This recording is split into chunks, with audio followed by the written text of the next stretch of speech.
seats are this way. We'll get through it. We'll get through it.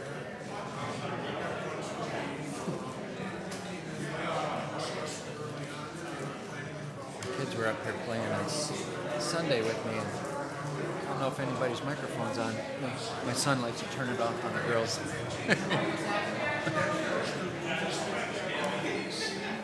Councilwoman Poplar, Councilman Mays, I'm here. Councilman Neely,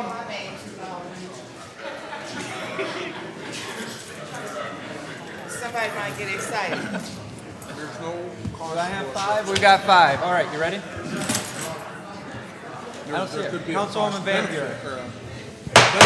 All right, we're going to call this city council meeting to order. Slightly late at 5:42. It is December 15th. Can we have roll call, please? Mr. Mays, Present. Ms. Poplar, Present. Mr. Holder, Present. Mr. Freeman, Present. Mr. Davis, Mr. Neely, Present. Ms. Galloway, Present. Ms. Van Buren, Present. Mr. Kincaid. Present. All right, we're going to all stand for the Pledge of Allegiance, and Councilman Neely. All rise. Pledge allegiance To the flag Of the United States of America, and to the republic for which it stands, one nation, under God, indivisible, with liberty and justice for all. Mr. President, I want to see if I can get a moment of silence, first of all, for Mr. Robs. That was Reverend Rob's son. And then I also want to do a moment of silence for Eric Gardner, Michael Brown, as it relates to what's going on around the nation. When we do that moment of silence, I'm going to hold my breath as I can't breathe, and I'm going to hold my hands up as to don't shoot. So I would like to request a moment of silence for those I just named. All right.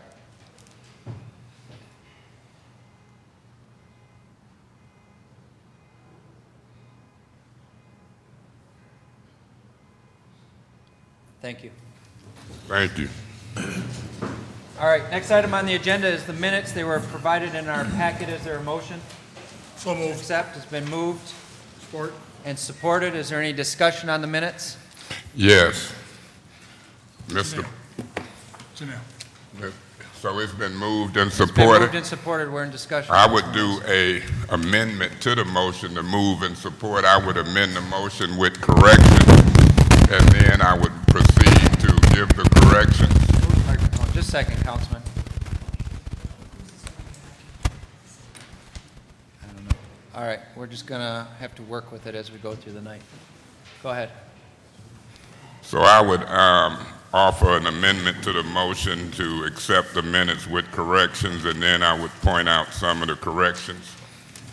There's a substitute motion on the floor to move with corrections. Is there support? Is there support? Support. It's been moved and supported. Councilman Mays, what are your specific corrections? Specifically, in the organization of city council, it said that Councilman Mays made a motion supported by Councilman Juantez Davis, and the motion was denied. That's not accurate. I would want that minutes to reflect that the motion was not denied. The motion was ruled out of order as Ms. Brown talked to the city attorney. You know, I disagreed with him, so I don't want it to reflect that the motion was voted on and denied. Okay, Because that we might have to deal with that later on. This is a legal document. That motion was never voted upon and denied. Okay, that's your first change. That's Is there the another first change? And also in the minutes, as it relates to Mays made a motion to elect vice president, motion died for a lack of support. In fact, it was supported, but the chair didn't recognize the support. Okay, are there any other changes, Councilman Mays, that you'd like to see? Yes, you got a second call to order. The meeting was called to order by Ms. Brown I don't know if it was a second call to order, but so note that one. That's not as debatable. Okay. Can you give us page numbers that you're looking at too? Yeah, that was on page 1. Yep. And now I'm on page 2 all the way to page 28. It says this matter was placed on file, motion carried. And you know, I don't know how that works because I don't really remember voting on a motion as it relates to any of these. If we have to carry this by motion to place them on file, then I would say in the future we say a motion has been made to file them, and then we vote with a roll call vote to place them on file. I know sometimes you do stuff without objections, but you know, if I was familiar that it would be reflected in the minutes as the matter was placed on file, a motion carried, you know, and Okay. for the purposes of the secretary, if we do have to make a motion to place them on file, I would do so whenever we need to do it. But I'm just concerned about that as an accurate reflection of what I've seen happen or Okay. know to happen. Is there anything else, Councilman? Yeah, on the last page, which would be page 30? 30, it says that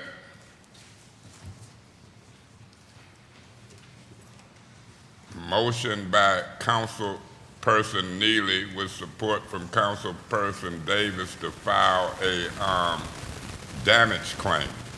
And it said that the motion passed unanimously. That's accurate, but for this particular motion, and it might be proper and it might not because I'm looking for proper corrections, but I know I just left out a legislative committee, and I asked that that damage claim be sent to legislative committee, which it wasn't there, because I have a different philosophy about that damage claim. I believe that we need to discuss whether it's class action, and I listened to Mr. Bade, and I believe that we need to just come up with a policy to refund. Okay. So I wanted that, see if the minutes could reflect it because That you made a referral? that we made a Okay. referral as it relates to that Is there- specific credit. So other than that, the adjournment aspect of the meeting, which would be the final, you know, I'm gonna keep being a stickler about it.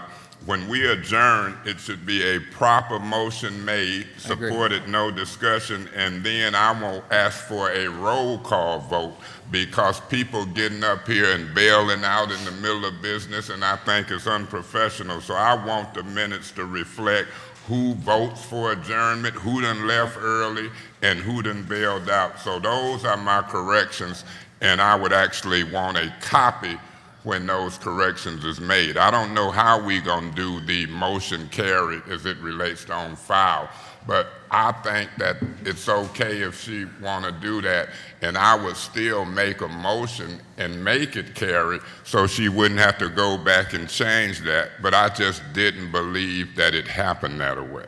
Okay. Is there any other suggested changes? So I hear 2 suggested changes. Is that how There's- many you heard? The record would tell you how many you heard. I don't want to go over it again. No. I think I can count them up quick. 1, 2, 3, 4, There was 5, 2 or changes, 6. to 2 specific changes, right?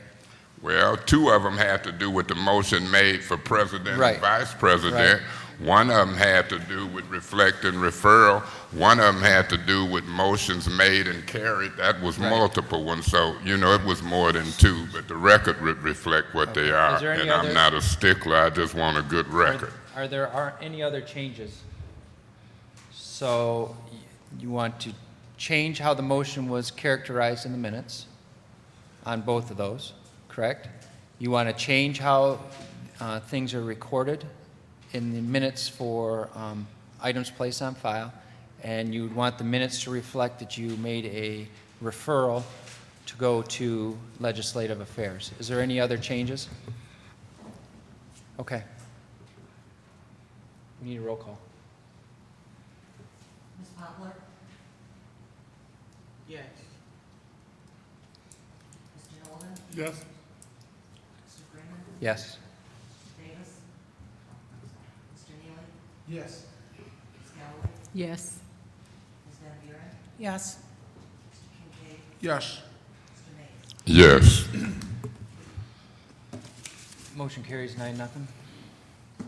All right, next item on our agenda are two special orders, the first of which is Drain Commissioner Jeff Wright. He's here to give us an update on the Karagandhi Water Authority. Mr. Wright.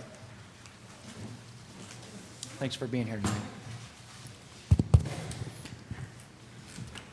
Thank you, Mr. President, and good evening to the council. It's been a couple of months since we were here last, and I thought we would come in tonight and give you a status report on the KWA pipeline, the construction thereof, and a couple other items. For instance, to remind the council that Councilman Sheldon Neely, Councilman Josh Freeman, and Mayor Walling all sat on the KWA board, which last time we met was about 2 months ago. One of the things that I thought was important tonight was to actually bring you up to status on where we are with the construction, because a lot's been done, and I don't believe a lot of people are aware of it. So if you would, my assistant over here is going to have to flip the electronic gizmos for me. So one of the things that we talked about last time I was here when we were debating the KWA was the fact that our former supplier of water said that our estimated numbers to build this pipeline were undercounted, so to speak. They felt that it would cost us at least $360 million to build this pipeline, and now we have taken all the bids for all the contracts related to this pipeline, and as you can see, it even came in below our own estimate. Our estimate was $312 million. The total construction cost by bid came in at $233 million. Several of the companies that you'll see in the following PowerPoint are local companies, E&L, which is located in Flint, and several others. And I think you're all aware that since we've taken all these bids, one of the pipe manufacturing companies, American Cast Iron and Pipe, has also built a new facility at the Buick City site, and they plan on starting production of pipe there in the very, very near future. I'd also point out the interest bid. You see 4 lines down, the bond interest. We had estimated at 5% the last time we had talked to the council, and the actual bid interest came in at 4.72%. Now that 28 basis points doesn't sound like a lot, but that equates to almost $30 million less in interest paid over the next 30 years. So we got a great interest rate. The way we structured the bond, actually we won an award for the best bond sale of the year by the Bond Buyer magazine out of New York. And with that, if anybody wants to see why we won the award, there's a 2-minute presentation online at the Bond Buyer magazine. It gives some of the details as to why they gave this project the award over the several hundred projects around the country or around the Midwest that were involved with that process. I still can't get over myself the great prices that we got from the contractors. Currently, there are almost 900 men and women from Flint and Genesee County and Lapeer working on this project. That will peak at around 1,100 people next spring, and that will go on for the next 24 months or so. I really am glad that E&L and Zito and DiAgostini, who are pulling workers from Flint and Genesee County right and left, are part of this. As we all know, the best solution to the majority of our problems in our community are jobs and job creation. And this certainly is going to help in the short term, and it's going to put us in a position to bring new business here in the long term, some of which I'll talk about at the end of this presentation. That was the groundbreaking ceremony at the intake pipe. Those were the 5 core board members. Go ahead. And that is on Lake Huron. To give you a perspective on the size of the pipe that we've put in the ground, that's me standing inside of it. That's an 84-inch diameter. That pipe actually went out 1.5 miles underneath Lake Huron. That pipe is installed. This is the bore pit that pipe was pushed out under the lake from. That white ring in the bottom is the same diameter as the pipe that I was standing in, and it basically is 52 feet in the ground. They set that pipe in that cradle, and a hydraulic system pushes it out underneath the lake. That's the actual drill bit that drilled the soils out underneath the lake. It's called a tunnel boring machine. I think we've got a couple more pictures of it, but interestingly, this is it being extracted from the ground, the same machine, because we pushed both ways from that pit. One went out underneath the lake, and one went to where the pump station's being built on the land side of the lake, and that's them taking the tunnel boring machine out of where it was to end.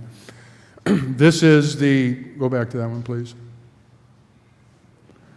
This is one of the excavators on one of the barges. We had 2 barges out in the lake, the 2 largest barges on the Great Lakes currently, and a lot of the work that you'll see as we go on was done from those barges to complete the intake portion of this pipe.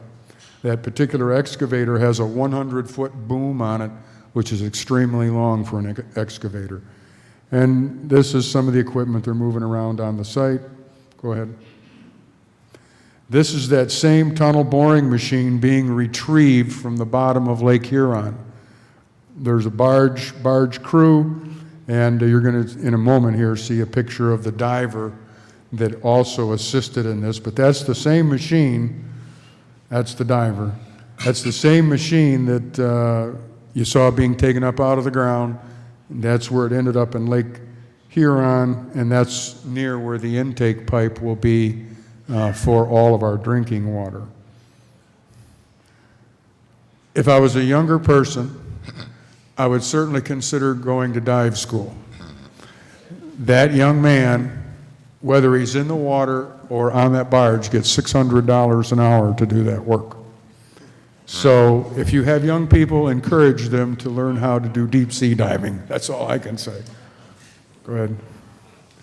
And he's not walking on water.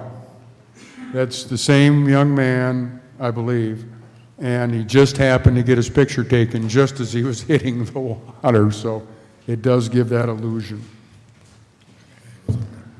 This is that excavator putting some of the stone in the bottom of the channel that the pipe sets in. Right. This is a distance shot from one barge to the other. One barge is used to physically do the work. The other barge is used to stockpile and store material. Again, working in action. Go ahead. A clamshell bucket, again, where they put the intake has to be excavated out, and that's what they use that bucket for.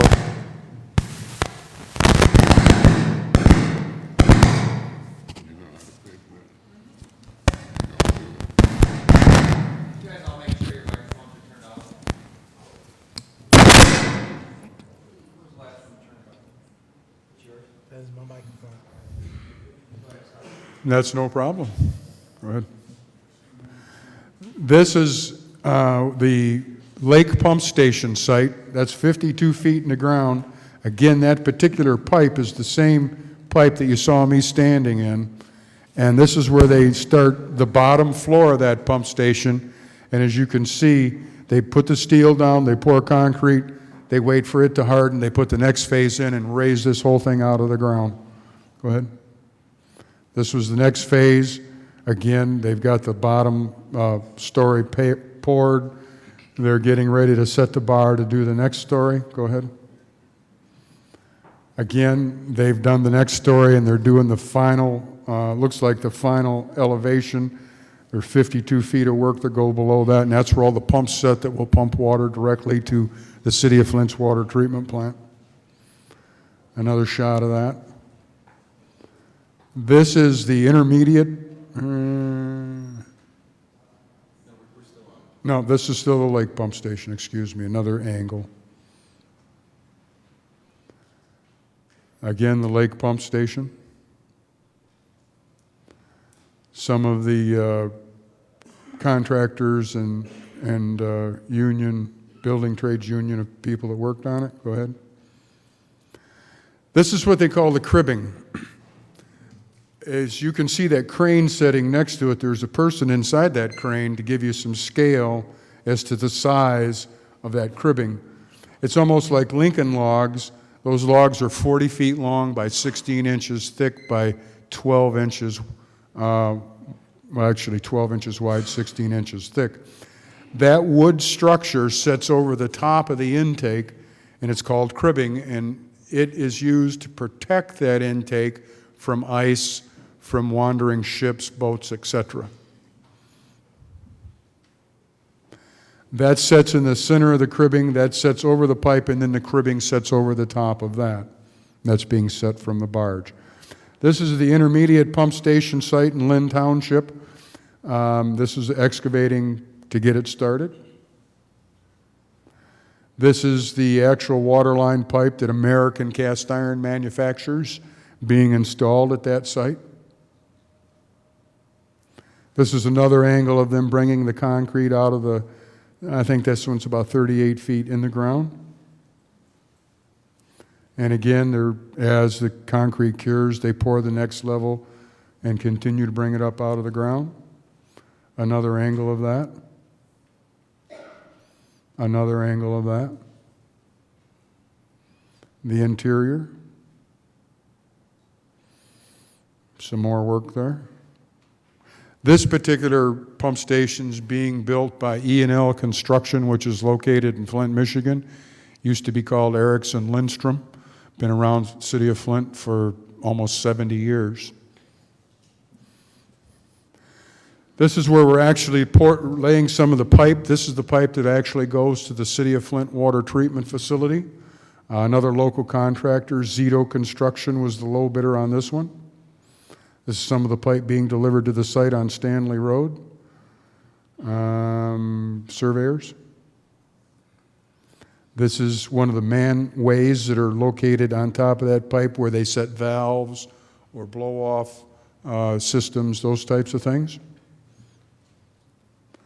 Same construction, same area.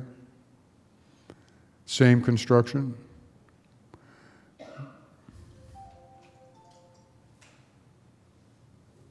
That particular pipe is used for boring. Instead of doing an open ditch construction, they actually push that underground with an auger and then put the pipe inside of it without disturbing the surface. Another shot of that particular area, another one. Setting a fire hydrant. Setting that manhole. One of the things that I want to remind the council of is the support that we received from a lot of entities during the discussions on this project, one being the Michigan Agro-Business Association. And Jim Byram, who heads that association, is like the site selector for companies that want to locate in the state of Michigan. This gentleman directs them to where he believes the best place for their business is in Michigan. He's very big in food processing, agro-business, taking raw product, turning it into a food product, turning it into a packaged product, and distributing it. He believes, as I do, and I'm sure many in this room do, that the Buick City site is the best site in the state of Michigan for these types of activities. To that end, there are already businesses from the southwest of this country looking at this state and other states around the Great Lakes. What Mr. Byram believes, along with the many good things that we have to offer, but he believes that this pipeline and the water that it can bring to the Buick City site makes the Buick City site the best place in the state to relocate these types of businesses. As I said, there are many businesses that live in parts of this country or work in parts of this country where the water supply is not the best, where getting water can be difficult as the droughts continue, and they're looking at our area. And I encourage everybody in this room and across the street to work with these companies as they come around, because we have real potential to bring these businesses to Flint, Michigan. Some of them, to give you an example, those little red trays, those are all tomato plants. I don't know how many of you shop at Myers Thrifty Acres, but all the tomatoes that are sold at Myers Thrifty Acres are grown in that facility. It's a giant greenhouse. It's in the state of Michigan. So when you buy a tomato from Myers, it's not imported, it's grown right here in the state, and this pipeline gives us the big potential to do real similar type activities. It also opens the door for green technologies, everything as we've talked about in the past, from solar conductor material, which takes almost 1,500 gallons of water to produce a couple cubic feet of that material, to algae-produced energy, hydrogen power that comes from water, etc. And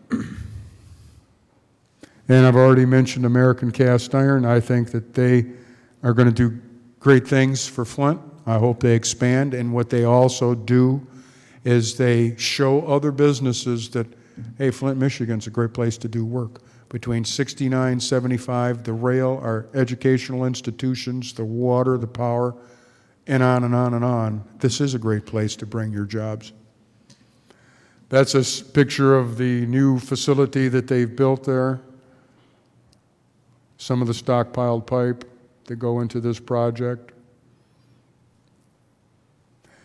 Have you got the videos? I got two little short videos that I'd like to show you. One is the launching of that wooden crib, and one is kind of like a composite of several different aspects of this.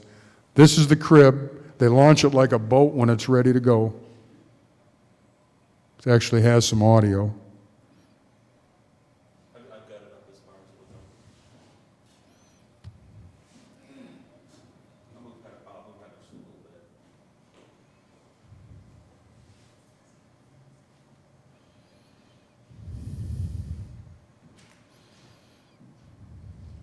Is this the long version? There we go.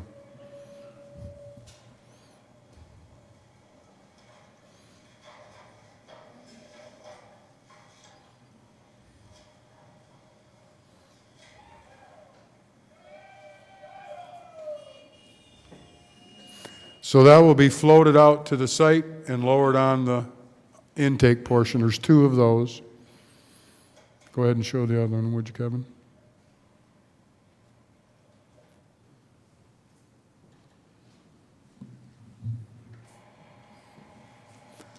This is a composite of different things that took place out on the site this last summer.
I appreciate your time this evening, and I would only say again, and I'd be glad if the president would like me to take questions, but I'd only say again that the solution to much of what we all face is jobs. This project not only brings us jobs on the short term, but it has a real potential to bring us jobs long term in many related and unrelated fields. It'll be up to us, all of us, to encourage those businesses to locate here and to be satisfied with working here, but it can be done, and I believe it will be. So with that, I'll be glad to answer any questions. Thank you, Commissioner. Do we have some specific questions to the project, Councilman Mays? Mr. President, I don't, but I just want to say to Mr. Wright publicly my condolences as it relates to your mom. I would add it in the moment of silence, but specifically and in general, I enjoyed your presentation. Thank you. Is there anybody else? Councilman Davis? Yeah, I came in a little late, but it's a question I wanted to ask since we already have you at the front. What have the DEQ said in regards to the grounds at the Buick site? I know that there was some questions in regarding the contamination at that site, but what have the DEQ, what have they actually said about that? Did they cover it up, or is it conducive for us to do that there at that site? I just want to know for myself, and some of my constituents wanted to know that as well. Well, That actually might be a better question for our people, Megan, and I think... well, I can talk Megan. about it in general, Can if you? it's okay, Yeah, Mr. it's President. fine. In general, we all know that our Brownsfields, whether they were the Buick site, the old Chevy in the hole, or the Delphi sites and AC spark plugs out on Dort Highway, since they were built 100 years or so ago, that there's been contamination on those sites. The EPA and the DEQ have decided, and I agree, that the best way to contain and control those contaminants are to keep those sites capped with the concrete and asphalt that's already there. So any business, including American, the critical part is to keep the site capped, and that's what they've done. And any future businesses would also have to keep those sites capped. Okay, thank you. Okay, I'll just go down the line. I didn't know. Councilwoman Poplar, and then we'll just walk around. Thank you, Mr. President.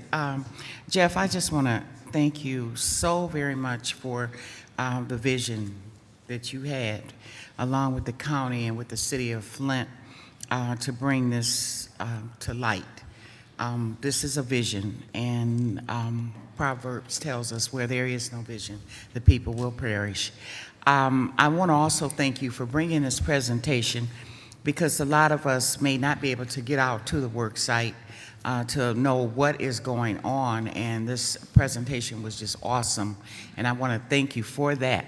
And maybe for the year 2015, if you can put it on your plate, you might want to do a community forum using these videos to let the people in the city, in our wards and around the city, keep them abreast on what Kara Gandhi is doing as, the authority.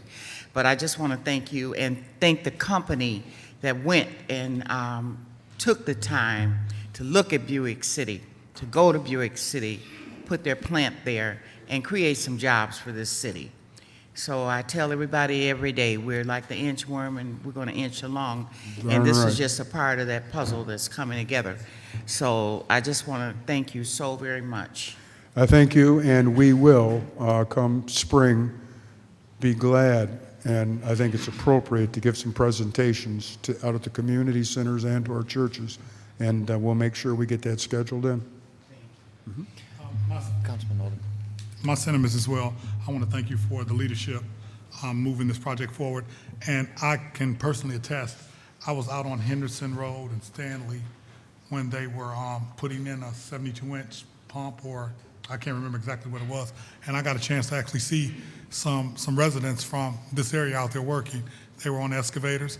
They were doing some other work around there. So, I can definitely attest to that. On the point that Juantez just made, I still have the report. It's 375 pages, but it talks about the contaminants at Buick City site. and what the EPA is going to be doing. It was a study that was done about 4 or 5 years ago. And what we have at the site is something called El Napo. And El Napo is nothing more than the old hydraulic fluid, gasoline, and other things that may be in the ground. But there are some processes in place that the EPA has been working with over the last few years.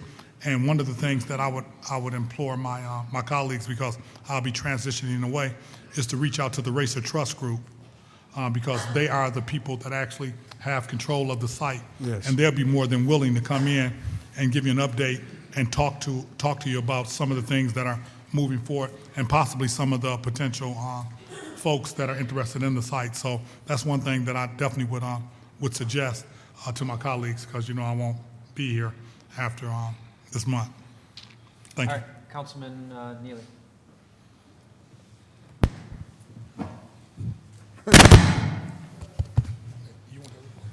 Well, is this mic on? Yeah. Yeah, I won't be needing it much longer, Jeff, so. Jeff, I do want to commend you for using local talent, contractors, and making sure that we do use local contractors to make sure these jobs stay local. And as we press forward, I'm looking forward to drinking Karagandhi water versus the water source that we currently use right now. So thank you for the efforts that you all have made. Thank you. If I may, I didn't give you a timeline. Our stated goal is to have Lake Huron water to the City of Flint water treatment plant by June of 2016, a little over a year and a half from now. The county still won't be hooked to the system and ready to go until late 2016. So the City of Flint will get the water first from the lake. It's going to be another 6 months or so before the county's facilities are ready. And that's because City of Flint has an existing plant. It's totally a great plant to use, and all we've got to do is get this pipe to you. And that's been priority from day one, and that's one of the reasons why we'll get water to Flint a little quicker than we actually will to the county. Councilwoman Galloway, Councilwoman Van Buren. Yes, you already answered some of my questions talking about the completion, which I think is fantastic. So would you consider that we are right on schedule, ahead of schedule, as to the progress that's been made? It's a good question. Right now, we're right on schedule where we had hoped to be at this point in time with the pipeline itself. And if we have a mild winter, we may even be able to move a little ahead of that schedule. If we have a winter like we did last year, please, it might move it back a little bit. So it's really weather dependent, and right now we are on schedule. Fantastic. Also, I enjoyed the visual presentation. I hope you continue with that. We will. That speaks volumes of what's being accomplished and the need for that project. Thank you. Thank you. Councilman Kincaid. Yeah, thanks, Jeff, for coming here this evening, and for you and all of your staff, and council members, Councilman Neely, and those that have served on the Karagandhi Water Authority Board. I can't tell you how excited I am, too, to see this project go forward. I spent a lot of time years ago studying a water pipeline to Flint and Genesee County. But your vision, by reaching out to the other communities to the east of us, I think has really helped make this project go forward. And I want to thank you and all your staff. I know you put a lot of hours and a lot of sleepless nights on this project. I know that. And I can't wait till the first valve gets opened up and we start getting water in Flint from the pipeline. Thank you. Thank you. If I'd close with just one comment to dovetail on to Councilman Kincaid, he brings up the other communities to the east of us. Those other communities, ladies and gentlemen, are basically agricultural communities. They grow corn, soybeans, wheat, sugar beets, etc. And the vast majority of what they grow is shipped by train either to Texas or to Canada in a raw form, where it's processed, packaged, and sent back to us. With this water with the Buick City site, with the talent that we have in this community, those same agricultural communities, my hope and my goal is that those raw food products will be shipped by truck and train to here, where it's processed into edible food, packaged and distributed from here. That's our goal. Please don't forget Sanilac and Lapeer County, who are part of this, because they can be the source for that raw food product that we need to make those other facilities happen. So thank you again. Yeah. I think I got two more questions. I got Councilman Hayes and then Councilman. Real quick, Mr. President, I thank you. And Jeff, I thank you too. You know, some of us looks at the Carragandi, should we have stayed with Detroit, should we have went Carragandi, we looking at the quality of water. You seem to be a water expert. You know what happened at V8 engine as far as them saying the chlorine and all these details. But what I want you and the public to know is this. We do not set our agenda. When I asked about this special order of Jeff Wright and the Carragandi coming today, I said, how long will it last? They say about 20 minutes. I never believed that. But nothing to do with you, but we don't set our agenda. And I know we got the firefighters here, we got other people here, and the politics of the emergency manager is after you sit down, then the people got to sit through the capital improvement thing. And I debates it with my colleagues. So what I did on purpose, I said, condolences to your mom. Thank you for the presentation.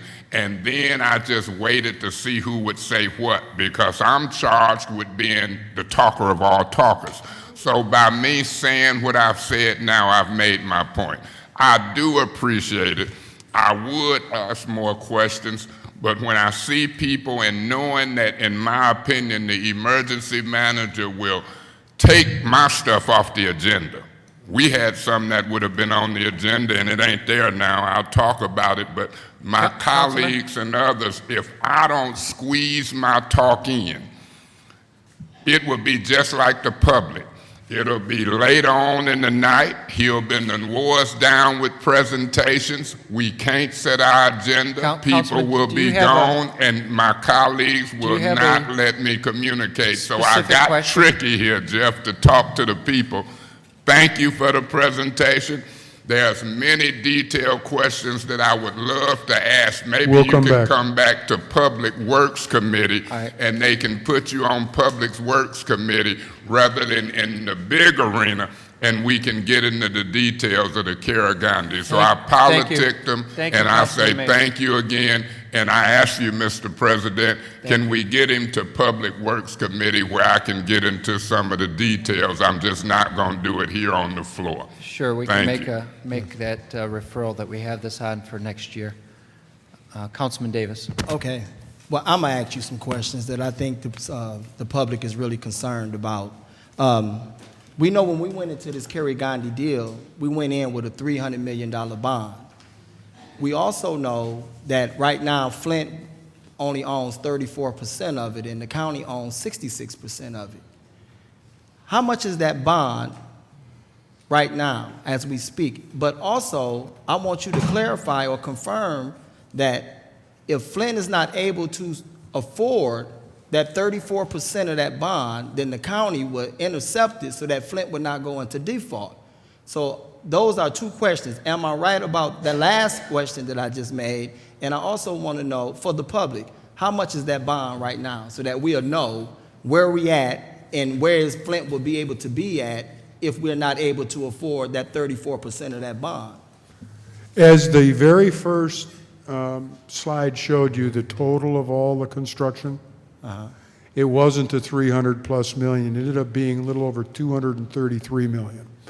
To date, Carragandi has only borrowed 220 million, not the 300 million, of which Flint is responsible for 34% of. Right. Genesee County is responsible for the remainder. 66. There is a clause in the bond covenants, because I look at Flint and Genesee County as one community, not two.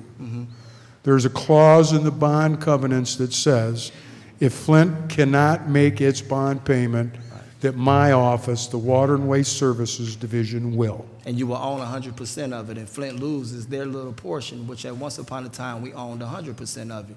So you, okay, I'm listening. I So just wanted you that's to it, confirm. yes. We, the county, the Drain Commissioner's office, not the general county, picks up if Flint can't make the payment. Thank you very much. I just wanted that to be so the public can understand this, because a lot of times the public don't understand it at all. So I just wanted the public to know that I asked him the questions and he confirmed it exactly as I asked. Thank you, Mr. Jeff Wright. Any other questions? Commissioner Wright, thank you. My pleasure, thank you. Next item on our agenda is a special order to allow Megan Hunter to present on the capital improvement plan. Good evening, council members. Good evening. So we're just setting up. I did want to acknowledge the hard work of staff in helping to put together, along with our consultants, a draft capital improvement plan, and also the Planning Commission, which took a real lead in helping to prepare this document, which is what they're charged with under the state, Michigan State Enabling Act. Just to give you a real quick intro, a capital improvement plan is a requirement under the Michigan State Enabling Act. It is something that is to be prepared by the Planning Commission, but it is adopted by City Council. So with that said, we have undertaken a draft capital improvement plan. We have made multiple presentations, and I do want to just go ahead and run through the presentation really quickly to let you know what is in this document. My purpose here is really just to go over kind of the highlights of the plan. If there's any comments that you wanted to make tonight, I definitely would like to hear them. But to let you know that we do have time. Our plan is to go to the Planning Commission with all of the final revised copy. Here's some additional testimony if anyone has it, and then come back to City Council on January 19th for hopeful adoption. So with that said, I just want to reiterate that a capital improvement plan, the purpose of it is really to focus on physical improvements that have a lifespan of about 10 years. These are predominantly city assets, and I'm going to tell you a couple of areas where we differentiate from a typical capital improvement plan. It is supposed to be updated annually, and we intend to update it annually. So, as things change, on the ground things change, we do want to go back and make those corrections. It is to help with the budgetary process, and it's really a way of being transparent to the public about what our priorities are as a city moving forward. The format of the CIP, really a lot of the improvements are in two forms. One are basically projects that really are to keep the baseline operations going. They're for general operations of the city. But the second part is we have now a master plan, and it's to further those projects that the community highlighted in the master plan. So in the document itself, there are projects assigned a prioritization level of urgent, important, and desirable. A lot of times the urgent are high priority projects that need to be done. In some cases, and I'll talk a little bit about the revisions, they're projects that are funded, and it's a stipulation of the grant funding that we've received to complete those projects in a particular time frame. Important are projects that we need to do if funding becomes available, and desirable are worthwhile projects that we should consider, and if there are some funding opportunities we should pursue. This is to give you a general idea of the expenditures that the city undertook in 2014. Just to give you an idea, we spent a little bit over $16 million in CIP expenditures, a lot tied to the utilities. These are some examples in Lansing, trail improvements, Chicago, street repaving program, Ventura water main project repairs and replacements, Lansing Dam repair. And now I want to kind of summarize a little bit about the content. In the capital improvement plan, each chapter, which is aligned with the master plan chapters, talks about this overall arching goal. And then you can see for housing and neighborhoods, the CIP prioritizes infrastructure improvements to the needs of each neighborhood based on the place type in the master plan. That's one of the goals. And then just as an example, in this particular chapter, we have 9 projects. This chapter is atypical of a CIP, but the city decided to make a big stance on blight elimination. And so part of this cost, which you'll see, the blight elimination cost is roughly $102 million, which we talked about in our blight elimination framework.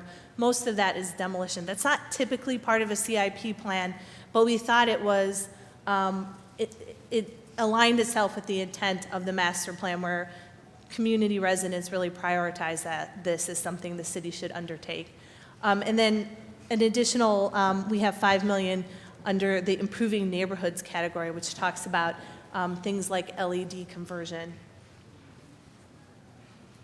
And then this is some examples of projects, demolition and LED conversion.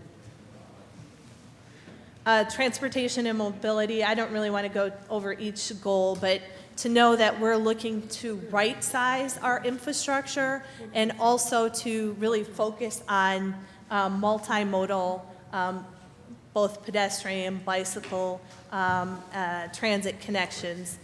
We have a total cost, depending on each category. For example, maintenance of existing streets, we're looking in the CIP of about a total of $37.7 million.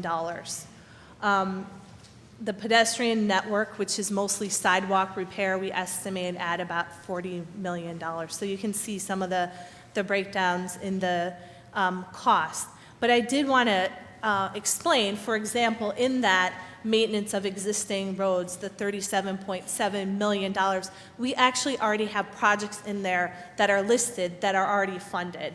For example, the Stewart Street project, we received an MDOT grant for about $1.44 million. So even though you see these big numbers, there's a lot of these projects that are already funded. This is some of the examples of improvements. This is the Grand Traverse Greenway Trail, which is one of the projects. Here's some alternative streetscape design that we talk about and reference in the capital improvement. We're looking at, for example, some changes to the South Saginaw corridor. Keep going. Again, environmental features, the focus is on maintaining and improving parks while also looking at ways that we can tap into our natural systems to create these valuable assets. Again, this is kind of an outline real quick of some of the total costs that are listed in the plan. The largest item is the Flint River Restoration Project. That's about $59 million. A lot of it is funding that we will pursue through grants, and it's part of that Flint River Restoration Project. Again, those are some of the examples of things that we're doing. You'll notice Max Brandon Naturalization Project is something that we actually have funding to do through grants. This is some of the greening that's taking place in Chevy Commons. This is Max Brandon Park. We've been able to put in roughly $90,000 into the park, and one of the great kind of successes is the wetland wasn't getting wet, and we kind of discovered that it was this failed culvert that we were able to fix as a result of that project. Economic development and education, this is another chapter, again, looking at how we can push those projects. And these are examples of some of the projects that we have listed. This is just to show that we have a real opportunity to capitalize not only when we think of infrastructure improvements of the residents, but also we have a daytime population spike of over 30,000 that come, and there's a way of using capital improvements to attract more visitors. This is the Innovation District. Public safety, health, and welfare.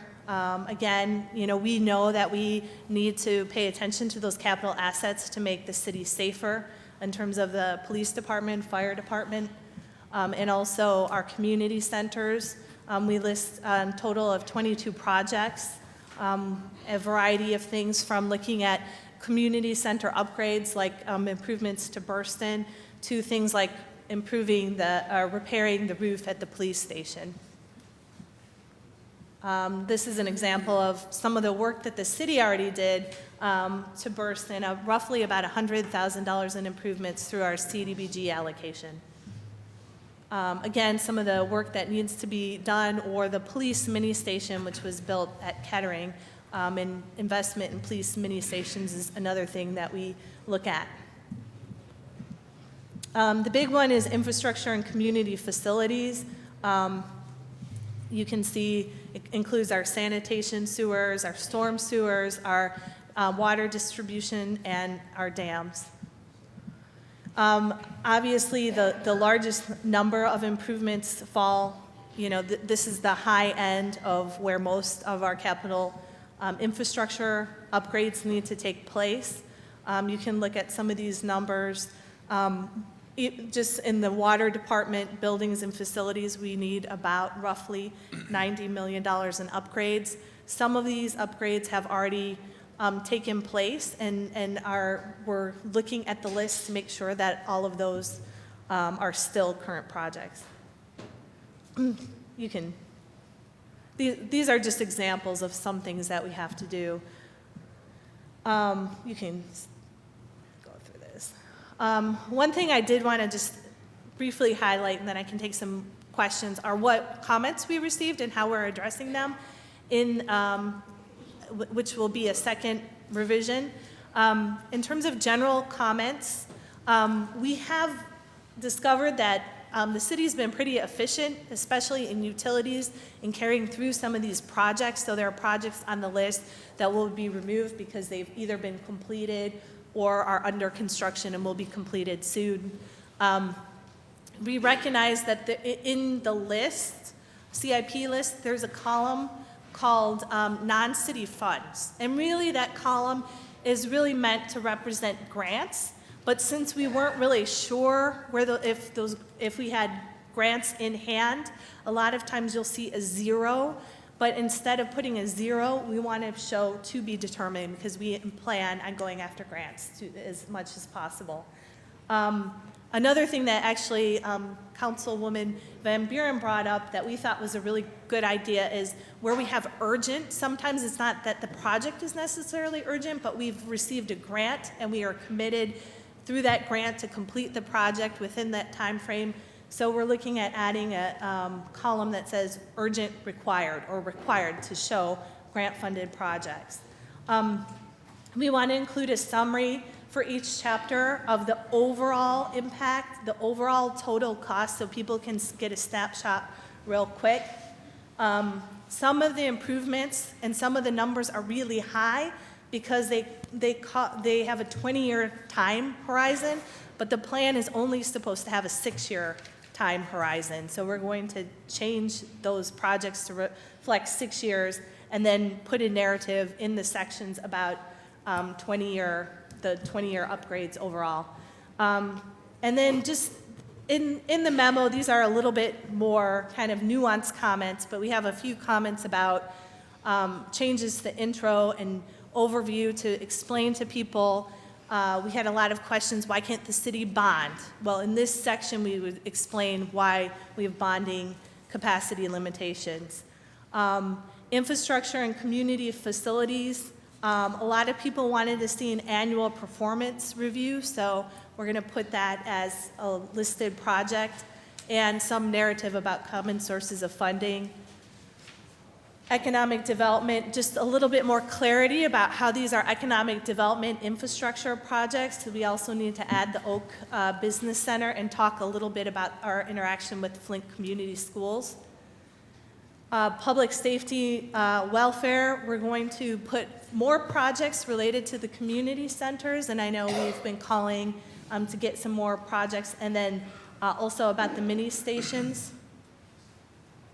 And then just moving forward, again, we're continuing to collect feedback. We've had about 37 public comments thus far, and our plan is to continue to collect that feedback. There'll be a last chance for people to make public testimony before the Planning Commission on January 13th. They already had an opportunity on December 9th, and then unless there are a lot of extensive revisions on that date, we plan to transmit for City Council consideration of adoption on January 19th.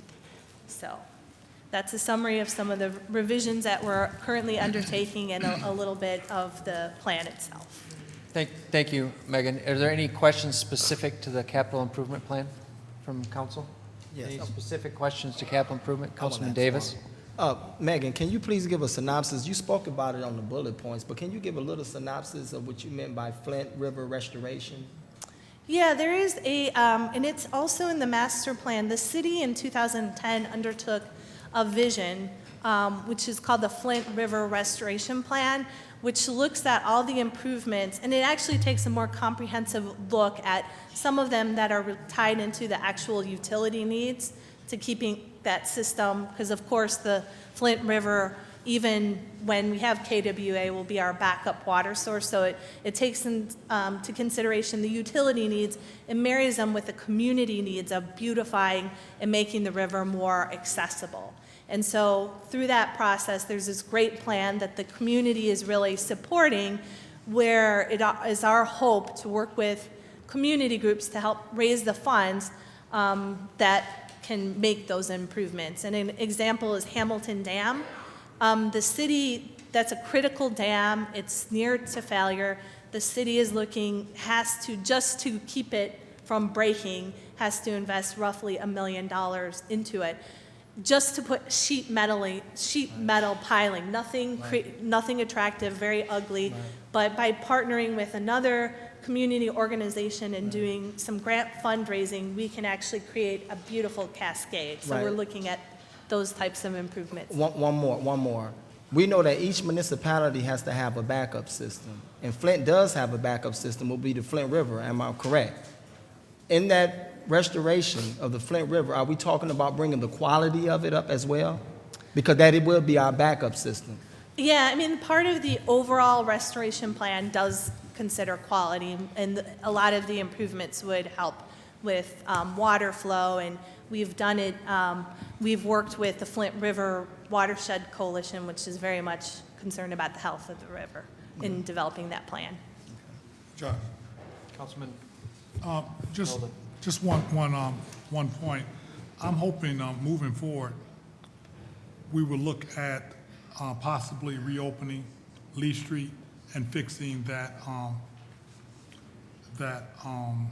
bridge there, or the underpass, because, you know, with the communication that Jeff Wright was just speaking about with the potential for the Buick City site, I know that that's one of the things that's very attractive to potential folks that might want to look at the site, is having a street that actually runs right through there.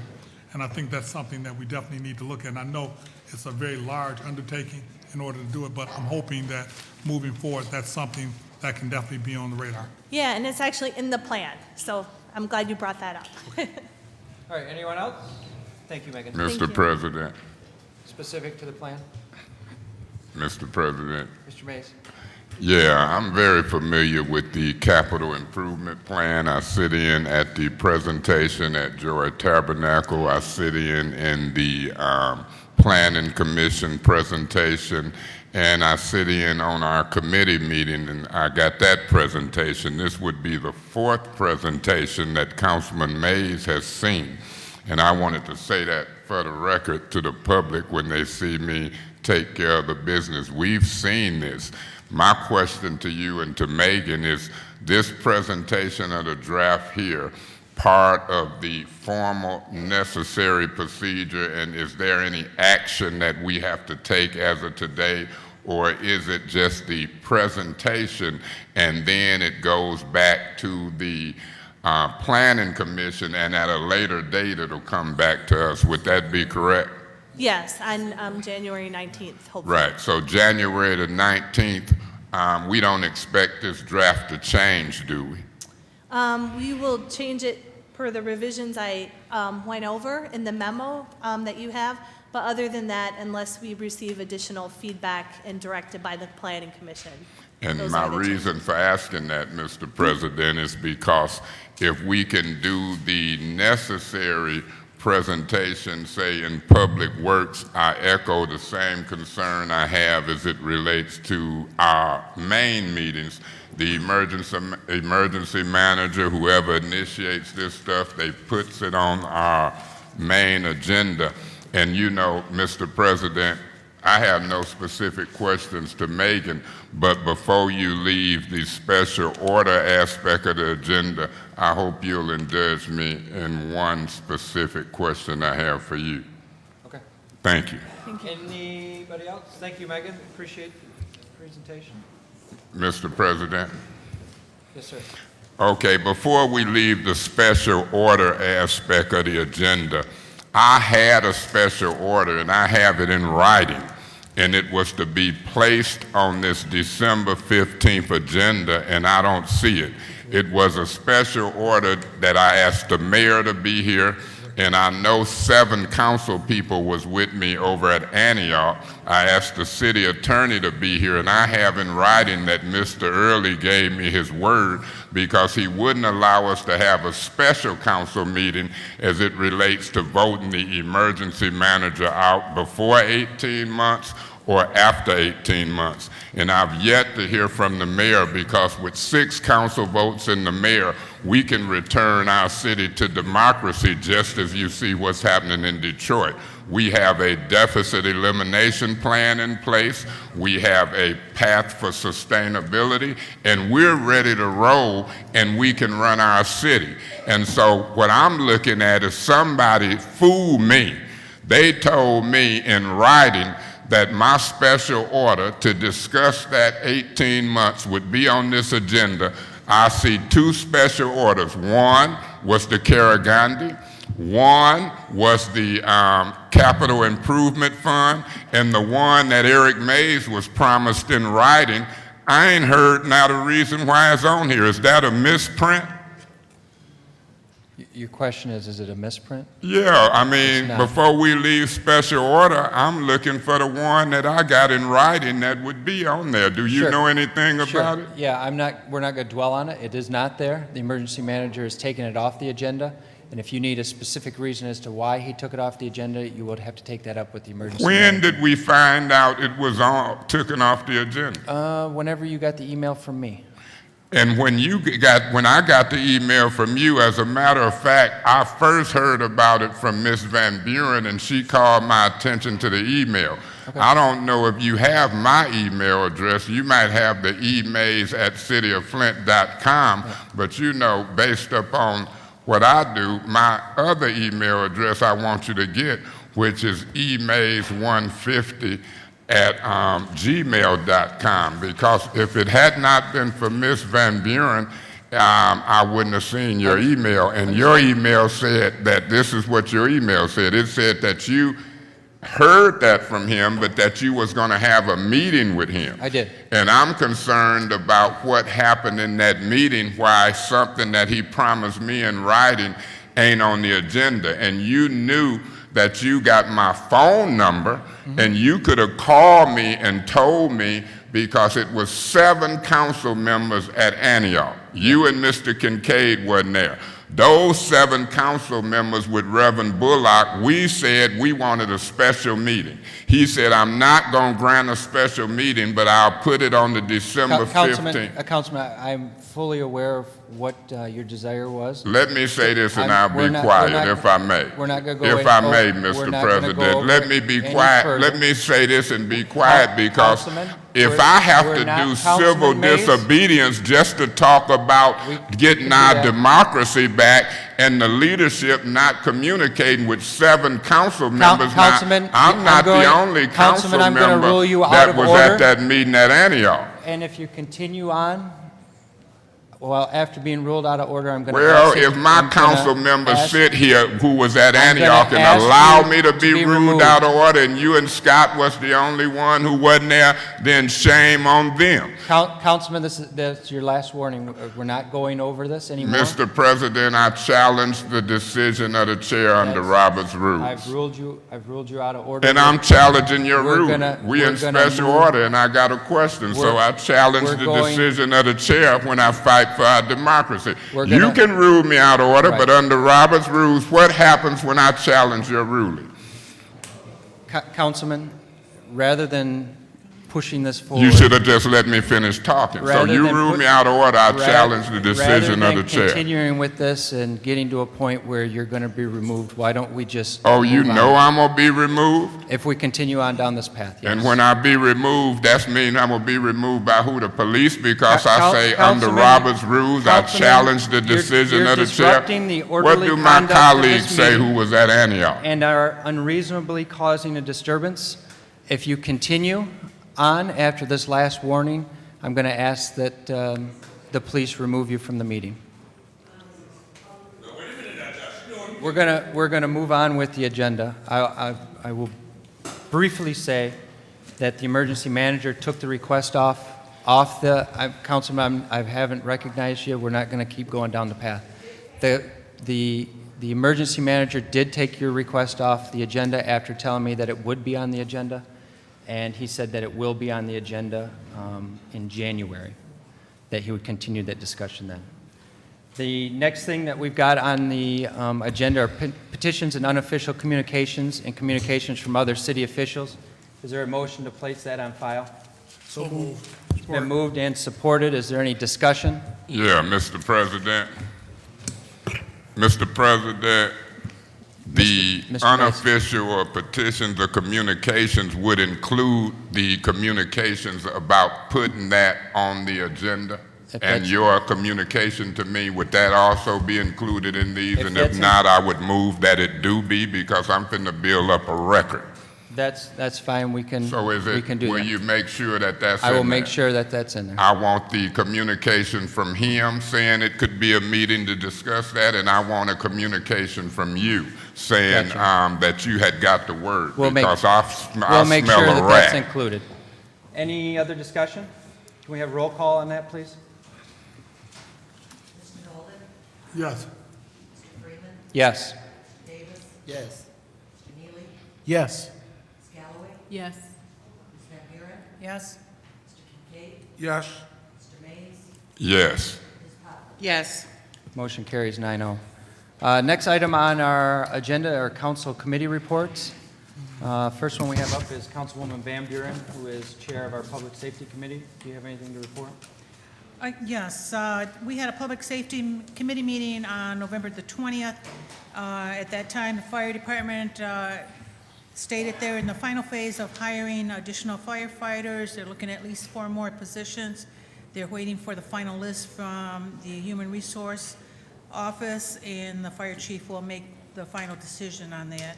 He also reported that arson activities on Devil's Night was, I think, 2, and then on Halloween, we had 1. So again, outstanding. Kudos to the residents of the city of Flint, the neighborhood patrols, the police department, the fire department. We had a very good year, so thank you for that. The police department reported that their crime stats are going down, and they also are working with the communication center that continues as Flint Dispatch will move to the Genesee County 911. That process or merger is expected to be completed in June of 2015. Also, our neighborhood patrols are still continuing to patrol during weekends. Any group that is still interested, please contact the police department. And our next meeting is scheduled this Thursday, December 18th at 5:30, and it is open to the public. That is my report. Mr. President, As soon as we're done with committee reports, if you have a specific question, I'll be more than happy to recognize you for that question. Our next one is Finance and Administrative Committee, and also you sat on the city administrator, if you've got any update on that as well. Councilwoman Galloway. I don't have anything for the city administrator position. For the finance, we didn't really have a meeting. We recognized the firefighters and their contract. There's not a meeting that is scheduled. We have one for Wednesday, but it'll have to be rescheduled, and so I don't have anything for right now. Okay. Thank you, Councilwoman. Next up is Legislative Committee, Councilman Neely. Yes, thank you, Mr. President. Today, the Legislative Committee convened at 4 o'clock in the Committee of the Whole. We had a pretty robust agenda. We moved 8 ordinances for the consideration of the full body that we will see tonight on our main agenda. Also in that meeting, a draft was given to us by the city attorney for business proposals, specifically dealing with the terminology that's going to be placed in some of the business ordinances to help define what an endorsement may be. That has been postponed to the next legislative meeting. The full council will have opportunity to take a look at it and digest it and make recommendations to the legal department to see if that language will be placed embedded inside of the ordinances, the business ordinances themselves. But the full body will be visiting the 8 ordinances that was sent out from legislative today. Thank you, Councilman Neely. Councilman Kincaid, Planning and Development. Thank you, Mr. President. We had the report on the capital improvement project by Megan this evening. We discussed that in our Planning and Development Committee. I also want to mention that in our Planning and Development Committee, we talked about the Redevelopment Ready Communities Program, and Jennifer Riggernick is here. Did she step out? And, Mr. President, I would just ask for just a couple minutes for them to explain this program, because we do have a resolution that has to be enacted tonight before the end of this calendar year.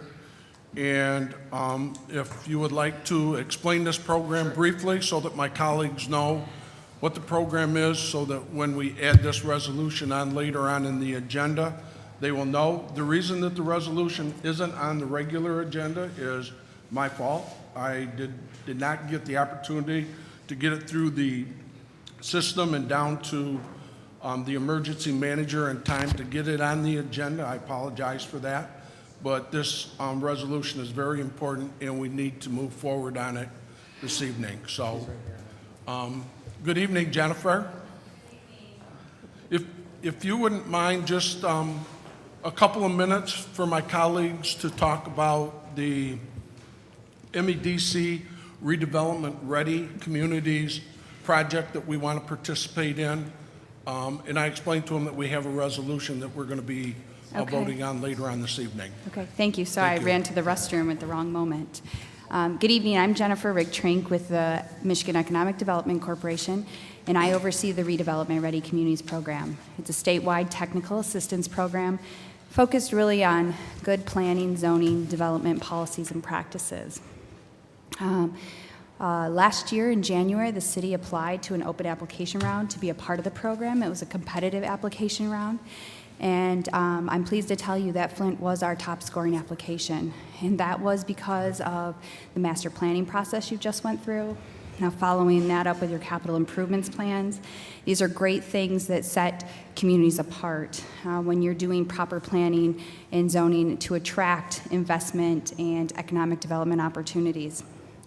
The reason the MEDC has the Redevelopment Ready Communities Program is, we really have 3 pillars at MEDC: talent, business development, and community development. And you need all 3 of those to be successful.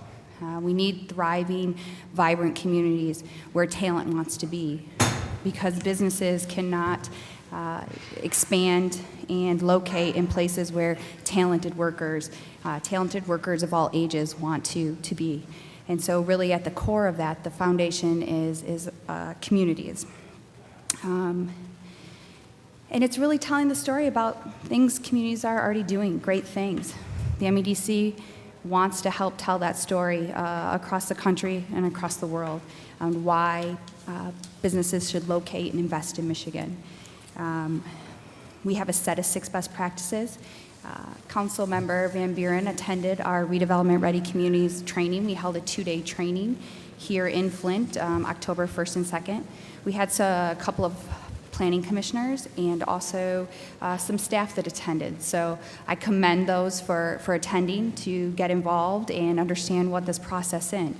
It's really a third-party review of your, like I said, planning, zoning, public participation, development processes and practices, and then how you're marketing and promoting the city of Flint, how you're starting to change those perceptions about Flint. We require to participate kind of this kickoff, and then also the signing of a memorandum of understanding, which really just kind of bullet points out the expectations of the city, and then what you can expect from the MEDC. And then also the adoption of a resolution to proceed with the formal evaluation. And also, can we, if in the audience, if we can keep the side talk down just a little bit? It's difficult because the voices carry up here to hear. Councilman Kincaid. Thank you, Jennifer. I appreciate you coming and talking about the MEDC application request. Thank you very much. You're welcome. Thank you. Councilwoman Poplar, Chair of the Public Works Committee, do you have anything for the meeting tonight? Update? Thank you, Mr. President. I really don't have my notes this evening, but I do remember that we did discuss snow removal, doing it in a timely manner, getting the trucks ready, and hopefully we have enough trucks, enough salt, and a plan for our community. I see Mr. Croft nodding his head, so I am trusting that we have everything in place since we have not had a snowstorm and we have had time to get ready for it. So thank you, Mr. Croft. I will see the first snow will tell the story. Thank you. Thank you. Councilman Mays, you had a question about one of the updates. Mr. President, it was one committee meeting that was canceled for tomorrow. What committee was that? We haven't really talked about that yet, but it'll probably So be, that was Public Works. Ms. Poplar canceled the I'm committee sorry. meeting for tomorrow. I'm sorry, I'm talking Okay, about finance. thank you, Mr. Bade. Now, Mr. President, I'm glad that I was quiet because under public safety and/or finance, I wanted to see why I couldn't get Mr. Kovacs up just as Mr. Kincaid got them up, because I see nowhere on the agenda that allows for Mr. Kovacs to discuss that union contract. And so the precedent has been set. I'm asking that Mr. Kovacs come up and that we hear from him as it relates to this union contract, and I want it to be proper up under public safety and/or finance, because that's the business that's important to me, just as that was important to Mr. Kincaid. So I would ask that they come up, and I need to dialogue with them in the strategical way that he got his people up. We're going to talk about that issue at the end, because I anticipate... Mr. President is getting to the... Mr. Mays, I anticipate that taking longer than the 2 minutes that the lady from MEDC took. So in order to make sure that we get through the rest of our business on the agenda, let's get through that. It should be relatively quick. There's not a whole lot there. And then we can devote the rest of the evening or more time towards that firefighter contract that you want to talk about. Can I say this, Mr. President? Quickly. Let me say this for the record. I'll wait until the end of the meeting and see if it go like the others, and I'll stay here to 9:30 or 9 o'clock or 10 o'clock and give the union the time they need, because I've asked my colleagues and I've seen what happened in legislative committee. But I want to say this to you.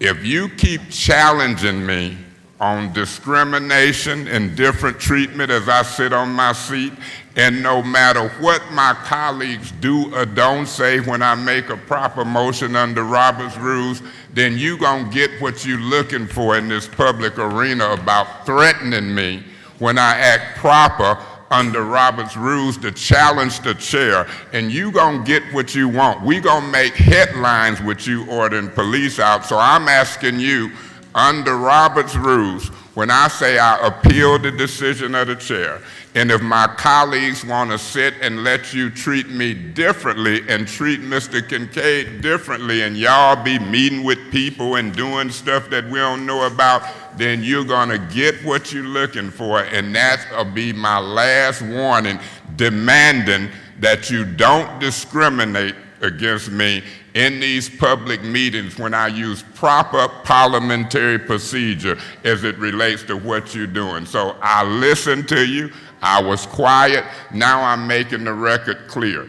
It's going to come to a head. This done trickled from Kincaid chairing meetings threatening me when I know Robert's rules to now you making meetings threatening me in meetings. And so this will be my last warning that this council will end up in a court of law, and you're not going to treat the first ward differently. And if my colleagues from the other ward want to sit there, God bless them.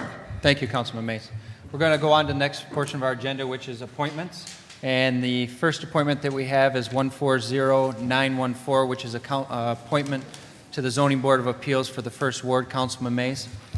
Yeah, this is a long overdue vacancy in the First Ward for a Zoning Board of Appeals. It's been vacant since 2010. I don't know who the council persons was in 2010. I know at one point Del Rico was here, Ms. Kroom was here, but that vacancy, according to what I got, has been vacant since 2010. I made the appointment for Mr. Leon L. Alameen about 3-4 months ago. Mr. President, can you rule him out of order when you give me the floor? I ain't even made no motion yet. Excuse me, man. Yeah, well, excuse you. I'm leading up to my motion. I know what I'm doing with my record. Let's move on. I mean, check him then. Oh, no, you ain't gonna check me. Excuse me? Guys, come on. I mean, that's your job when he keep butting in on me. All right, well, if I do it, you checking me. So what I'm doing is saying that now all of a sudden, Mrs. I think it was Van Buren and others' appointment went through months ago. Yes. I think that Mr. Early had held mine up on purpose. Probably. We finally got a good day in the First Ward, and so I moved that Mr. Leon L. Alameen, based upon the resolution, is here now. I move for his appointment as the First Ward Zoning Board of Appeals Commissioner. It's been moved by Councilman Mays and supported by Councilman Nolden to move forward. Is there any further discussion? Can we have roll call? Mr. Freeman. Yes. Mr. Davis. Yes. Mr. Neely. Yes. Ms. Galloway. Yes. Ms. Van Buren. Yes. Mr. Kincaid. Yes. Mr. Mays. Yes. Ms. Poplar. Yes. Mr. Noel. Yes. 9-0. Carries 9-0. Congratulations, Mr. President, Kincaid. I'd move the appointment of Mr. Clarence Campbell, Resolution 140919, Fourth Ward appointment. Support. It's been moved and supported. 915. Moved and supported. Is there any discussion? Yeah, Mr. President. Councilman Mays. Thank you. When I looked at that appointment, that's an appointment to the Land Bank. It's an appointment to the Land Bank Citizens Advisory Commission. And is that done by ward or by certain people or numbers on the city? This is by ward. Okay, and so do you know how many wards have vacancies? I think Harry Ryan is in my... I believe I was the only ward with a vacancy. Yeah, you was the only ward with a vacancy? Yes. Okay, thank you. You're welcome. Any further discussion? Can we have roll call? Mr. Davis. Yes. Mr. Neely. Yes. Ms. Galloway. Yes. Ms. Van Buren. Yes. Mr. Kincaid. Yes. Mr. Mays. Yes. Ms. Poplar. Yes. Mr. Nolan. Yes. Mr. Freeman. Yes. That's 9-0. Okay. Do we have an I don't... Yes, Mr. Chairman, Mr. President. Yes, Councilman Kincaid. I have an add-on resolution again. Didn't get it down to the emergency manager in time with the other one, just because of work and my other job. But this is a reappointment of Otis Lovejoy to the Board of Review. His term expires in December, and the Board of Review starts to meet early next year. So I would move add-on number 1, the reappointment of Otis Lovejoy. Support. It's been moved and supported by Nolden. Is there any discussion? Yeah, Mr. President, Mr. Mays? I'm listening to Mr. Kincaid say that this is an add-on that he couldn't get to the emergency manager, but yet and still everything you tell us or he tell me I have to do has to go through the emergency manager.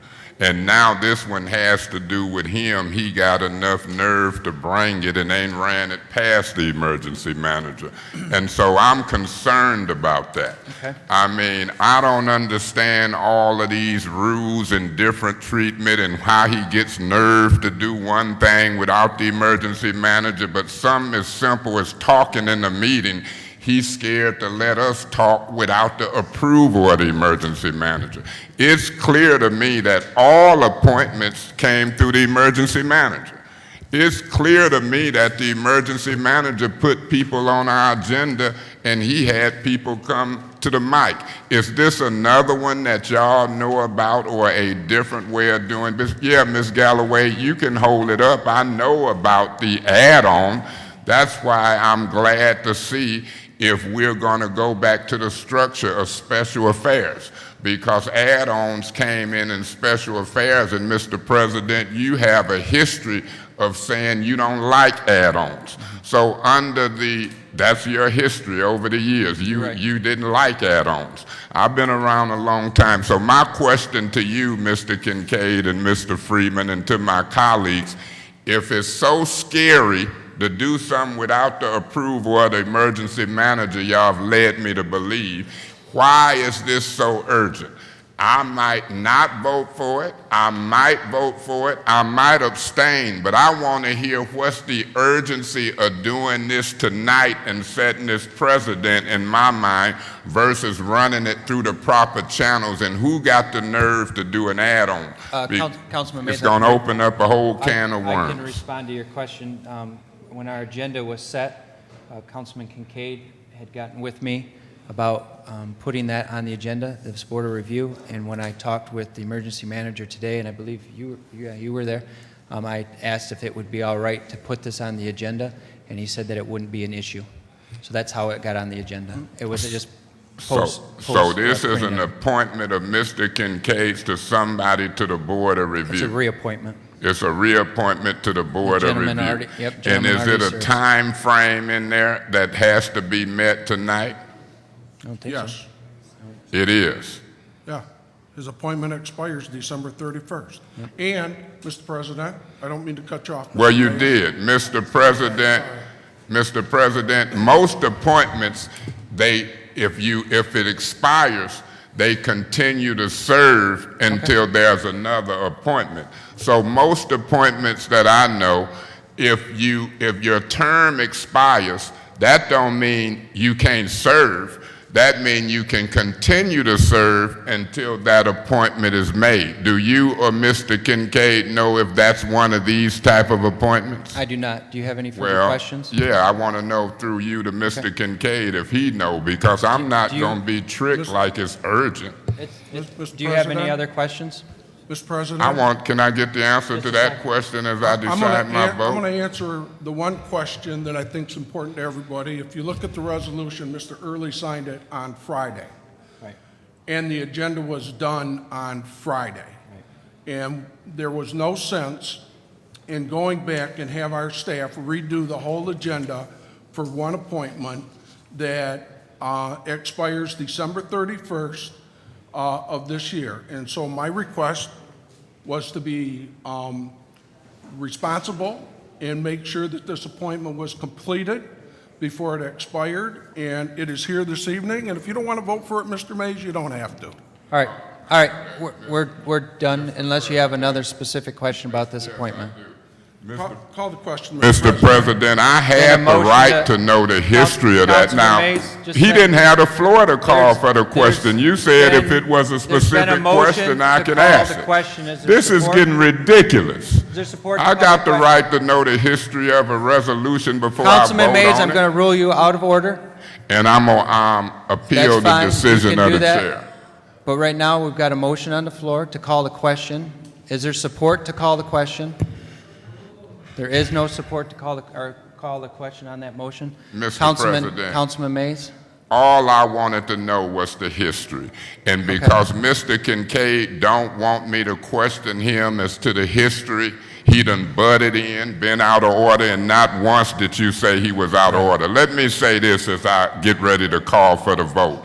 If a person got the floor, he can't just holler out, call for the question. That's wrong under Robert's rules. Now, if I ain't talking, he can holler or get the floor and call for the question. Thanks for that So, clarification. Mr. President, when you threaten me, the chief is there, that police is standing back there. When you keep threatening me because you and Mr. Kincaid don't understand Robert's rules of order, that's what we was talking about the police was doing in Ferguson and New York. I don't appreciate threats when I know I'm right. I hear you.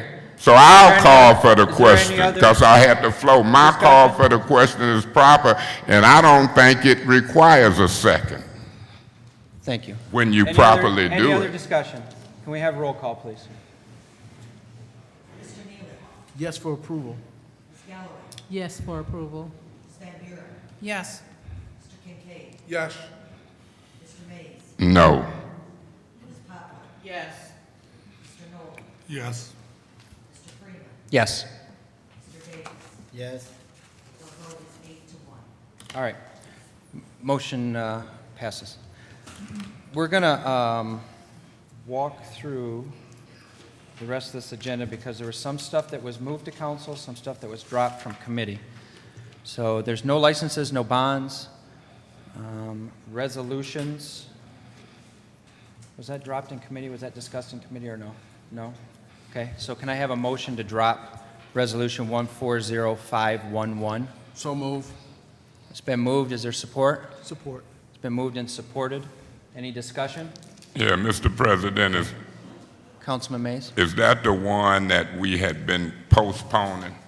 Yes, this is the policy. Later on in the meeting, there's going to be an actual ordinance that deals with the same thing.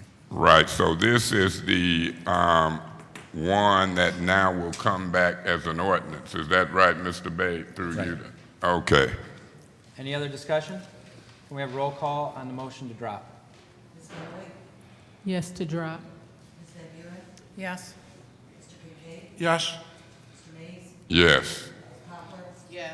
Mr. Nolden, Yes. Mr. Freeman, Yes. Mr. Davis, Yes. Mr. Neely. Yes. Vote is 9-0. All right, next item on the agenda is liquor licenses. We Mr. have- Chairman, we have another resolution. Oh, the add-on, yeah, for the MEDC. That's right. I'm sorry. So this I'd will be move- add-on number 2. Mr. Chairman, I move the resolution to, for the Redevelopment Ready Communities Program with the MEDC. Support. Been moved and supported. Is there any discussion? Yeah, Mr. President, Councilman Mays? both of these resolutions were laying on my desk here when I came to this meeting, correct? I don't know if they were. or Well, not. I know that they were. Okay. That's right, Mr. Babe. Yes, that's correct. That's correct. And so that's when I first seen them. And, Mr. President, when did you know about it? I believe the mayor and I talked today during agenda review. Today? And, Mr. Kincaid, might have knew, but this is a resolution approving the City of Flint's full participation in the Michigan Economic Development Corporation. So this is the add-on that he had the people do the special presentation on. It is. Now, what is the time sensitiveness of this? Can you tell me? Mayor, can you speak to the timeliness of it? Or Megan, whichever.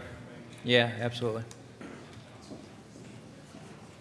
Yeah, there's two issues that are timely. As they indicated before, that we were selected for the program early in the year, and they wanted us to start the process and do the resolution by the end of this calendar year in conjunction with when we were selected. And then the second issue is that, as you know, we're working towards our zoning update, and we really want to be working towards that ahead of the completion of our zoning update. And I have to apologize that we're learning to the process, and we had contacted the clerk in October, and I think we went back and forth, not knowing quite the procedure to get it on the agenda, and I think that's one of the reasons why it didn't make the agenda on the 12th. So that's really a lot to do with our kind of staff mistake, I guess you could say. So I do apologize for that. Any further questions, Councilman Mason? Yeah, Mr. President, I would like to say that if I'm going to vote on a resolution that authorizes the mayor to sign a memorandum of understanding and other documentations, I would like to see those memorandum of understandings and documentations first. That's just me. Because once I vote on this and then the details are worked out in memorandums and understandings and things of that nature later, I can't take out my buy-in. So, you know, I hope that from now on, if we can get some heads up, you know, you've been a hollerer about add-ons. I looked at my agenda and I looked at documentation all weekend, and I like to vote informed. And I'm sorry for having asked Megan to get up, because now it's in front of me. That's when I would have paid closer attention to those people who were standing there as well as Megan. But I still didn't really hear, was it time sensitive? I'll probably support it this time, Megan and the mayor and everybody else, but the devil is always in the details. And there's a lot of memorandums of understanding and things that give details and sign offs that I don't know. And you know, I'm a stickler for economic development and job growth. And I'm not trying to give our economic development away like we finna try to consolidate the courts. So I'm using that as an example of give me the details, give me time to look at it, but I'm gonna trust you on this one, and I'm gonna support this particular resolution, because I've had no problem trusting you, Megan, and so if you stood up for it, I've had trouble trusting you, Mr. President. I was talking to her, so I'm ready to vote if there's no further questions. Councilwoman Galloway and then Councilwoman Van Buren. Okay. Yes, Councilwoman Van Buren would like to add, this is not something that just happened. This has been several months developing, especially after attending the training that was available to many city officials and staff to talk about this. And the Michigan Economic Development Corporation, I think, was very impressed with the hard work that went into the master plan as to what the city of Flint has done. So this is like really a special acknowledgement for the work that is happening, and also to help us move forward. This has been discussed in the planning and planning meetings. I think Megan mentioned it at our last planning and development meeting, that the adoption of the resolution was going to happen, but we as council or whatever have not had the opportunity to have Jennifer here sooner. She was supposed to have been here several months ago, but because there's been so many other issues before council, she wasn't. So we kind of just got a snippet of the information. We were to have a special presentation. So I think it kind of makes us feel like we didn't get the full information, but we really did, and I think we need to support something when an agency wants to be helpful with the city of Flint to move forward. And I think we have won a lot of areas in the state of Michigan because of this master plan. So I hope that we get full support of City Council to show that we believe in what's going on here, and so we can move forward. Councilwoman Galloway. I just have a question, and maybe the mayor can answer. Under, it is resolved, it says authorizes Mayor Dane Walling to sign the memorandum of understanding and all other documentation related to the program as provided by the MEDC in order to participate in the program. What kind of memorandums and documentation is this going to give you authorization to sign? All right, well, good evening. Thanks for the discussion on this. We have a parallel resolution that the emergency manager is signing that's somewhat different in content, but it speaks to the city's participation. so that I can be the signatory on that agreement. The MEDC recognizes that this is something that we want to put in place long-term, so they were very interested in having you as a body, as council, and me as the mayor on the official documentation. And that's not been uncommon in some other state and federal either initiatives or grant programs. They're often asking for, my signature as the chief elected officer. So this is similar to that, and there is already authorization from the emergency manager for me to sign that document. I was wondering, can you explain The what memorandum? type of, what type of document? It says a memorandum and all other documentations. And I was just wondering, are there examples of documentations that the mayor would be signing on behalf of the city for? I don't know if that makes sense, because we're dealing, I'm sure, I don't know if it's going to be dealing with financial things or, how spending of things are going to be. So I'm just trying to get some clarity on that piece, if it's possible to get clarity. Well, on the MOU, I think the young lady that addressed council indicated that it would be a bullet point summary of the arrangement with MEDC. A memorandum of understanding is not a contract, it's a memorandum of understanding. But otherwise, when there's not an emergency manager, the mayor is the CEO of the city, and he signs on behalf of the city. He signs all contracts on behalf of the city. In fact, if it doesn't bear the mayor's signature, it's not a binding contract with the city.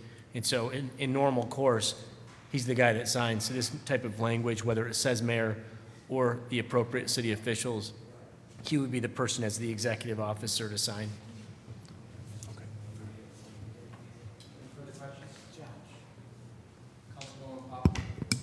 Thank you, Mr. President. My question to Mr. Mayor, and to piggyback with Ms. Galloway, documentation in the future, would any of this documentation have a monetary value that you would have to sign that doesn't necessarily have to come to us?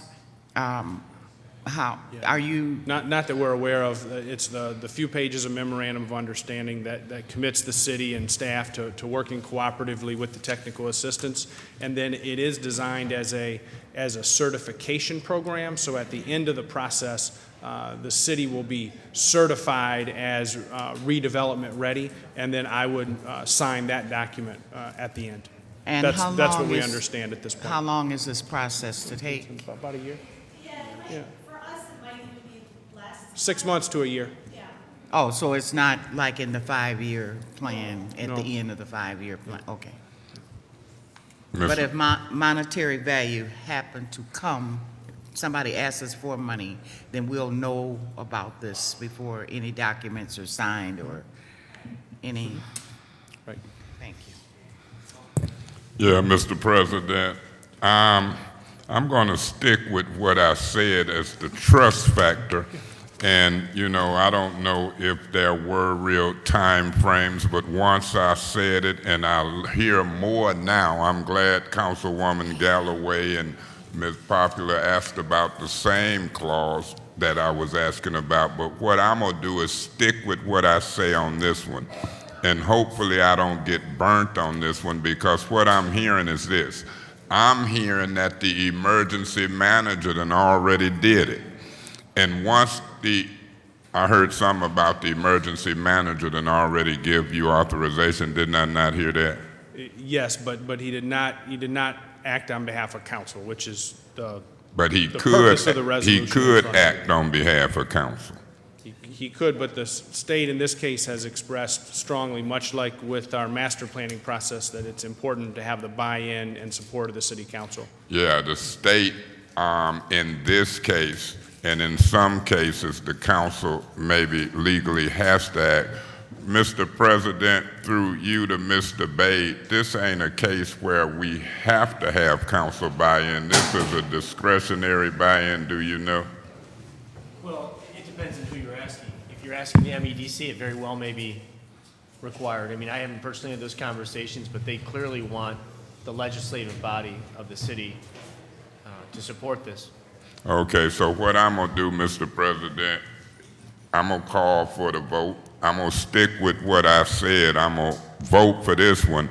but it sounds like something that whenever they tell me the emergency manager could do it, but he wants the council to do it, and when I look at what he's doing with the consolidation of the courts, and I know a lot of people want the county to control the city and the state to control the city, and we give up stuff, I'm gonna just believe this ain't one of them. When it comes to economic development, I want the city to staff our economic development department and fund it. I couldn't get support from my colleagues. Y'all done promised me we'll do that maybe in the next fiscal year. It should have been done in 2010, 11, and 12. Jobs is my number one thing. Economic development is what I ran on, and that's what I'm about. So without no further ado, I hope I don't have to talk about this later on down the road. I'm gonna give y'all a trust vote, and I'm ready to vote, Mr. President. Any further discussion? Can we have roll call, please? On add-on number 2? Yes. Yes. Yes. Yes. Yes. Yes. Yes. Yes. Motion passes. Next item on the agenda is liquor licenses, and we show none. Okay, it was not. All right, we're going to walk down these ordinances that came out of legislative, because I believe there's 2 that were not brought out. Well, let me read the list that I have, and we'll see if everybody agrees. Starting on page 3, 140835 was postponed. Okay. 140850, 851, and 852 will be before us.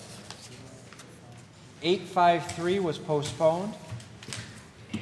854.1, 855.1, 905, and 910 will all be before us. Do we all agree? No? On my agenda, I had 853 as being approved. Let me go through. The only one I had moved as postponed was 835. Yeah, the only one that was out Page of. 4, so we're good with 853? No. Yeah. 853 was postponed. Just a second. Okay. 853 was postponed? What, it was postponed. Was that the duplicate? That's sorry, the I'm sorry, ethic excuse me. ordinance. Excuse me. Just a second, Councilman. I'm sorry, Mr. President.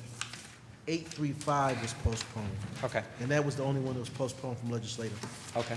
Councilman Mays? Yeah, the ethic ordinance 835 was sent back to legislative committee. The Looks like everything else is the good to go. financial ones is all financial. How many of those financial ones is it? It's 8 of them. And all of those move forward out to the floor, correct, Mr. Bay? The holidays. Right. So let's start with the easy one first, if I may, Mr. President. Let's go with the holiday one. The holiday one. Are you making a motion? Yeah, I'm gonna make a motion on the holiday one. What number is that? That would be 910. Okay, There's so a motion on the floor to move 140910 by Councilman Mays. Is there support? Support. Support by Mr. Kincaid. Councilman Mays, did you? yeah, have that's something to just changing a holiday in the ordinance. I think Christmas or something was missing. Mr. Bay, can you explain to him what we voting on? I'm gonna vote in favor of that. Yeah, there had been a prior amendment to this section of the city code that identifies the holidays that are recognized by the city. And this was several years ago. When that amendment was made, the holiday Christmas was inadvertently deleted from the list that's contained in our code. This is simply to correct that error, to add the word Christmas back in. The city has consistently recognized Christmas as a holiday, so it's really to correct a typographical issue. Any further discussion? Can we have roll call on 140910?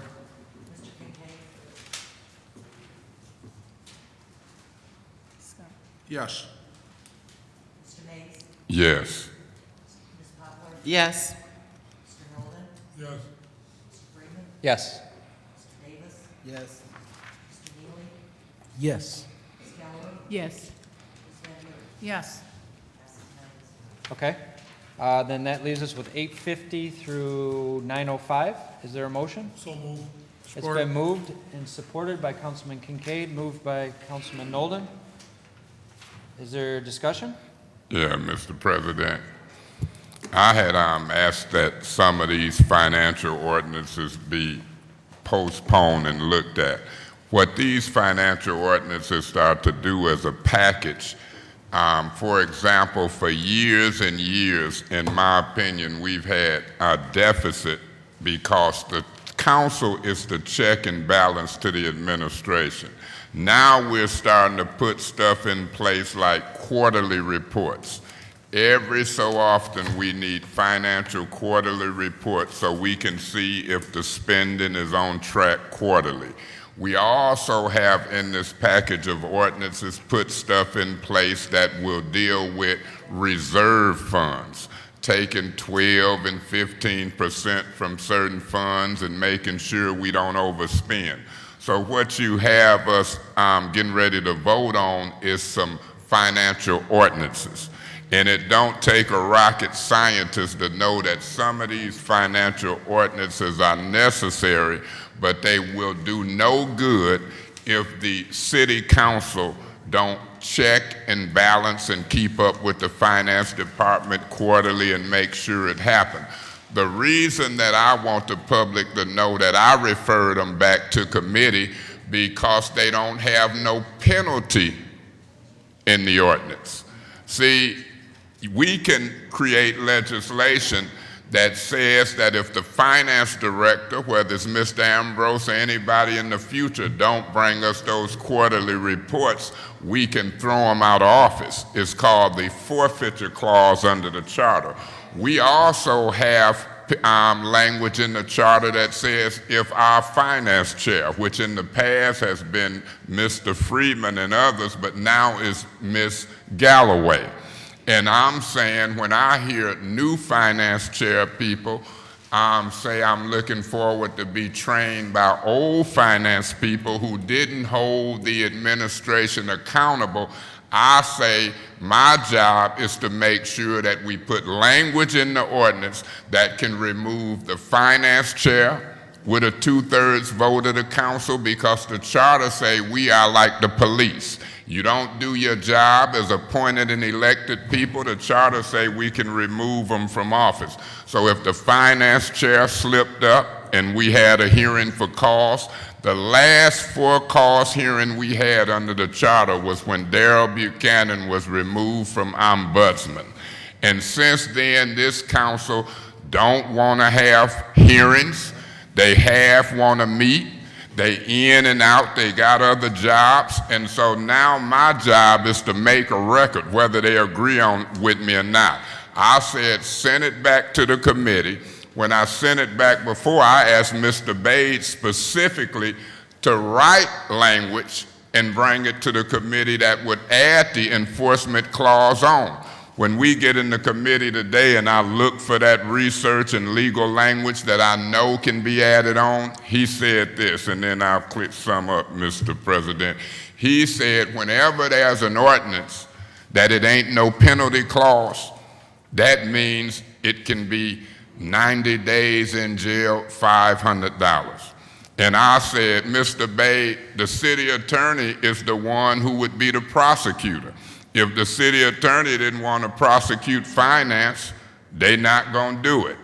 But if it was Eric Mays, they'll sure enough do it and get a special prosecutor. So he wants me to vote and approve this, leaving it where the city attorney has discretion. If they don't do all the things necessary, whoever the city attorney is, we leave it up to them. I want it wrote in the language, not just a $500 fine for messing us up out of millions of dollars, but I want them removed from their office.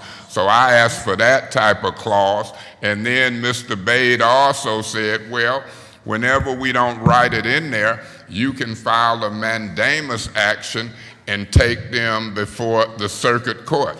I say I don't want to do a mandamus action because the council has a hard time trying to get our own city attorney to do legal actions for us, and then we be sitting up here arguing about, can we get money for a city attorney? Can we get a private attorney?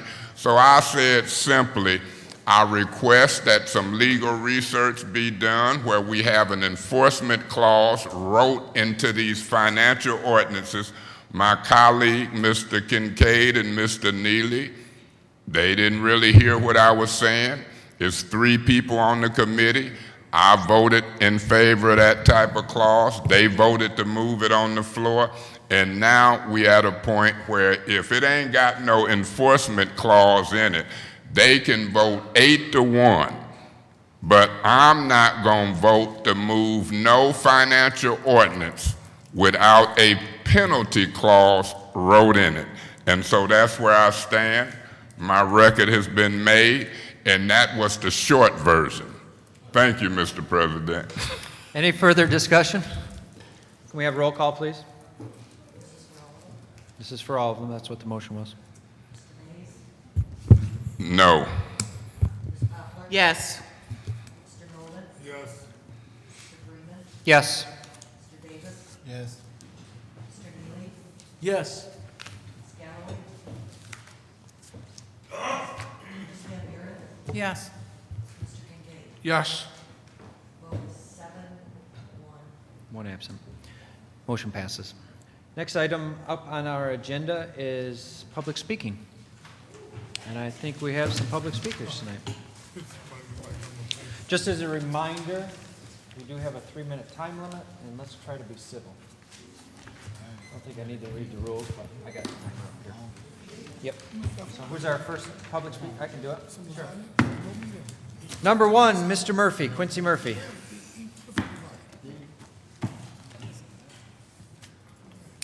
Good evening. Good evening. My name is Quincy Murphy, and those presentations tonight, before I get to speaking on what I want to talk about, was real good with Jeff Wright with the Carigani Water Authority, the production of the pipeline, and also the capital improvement.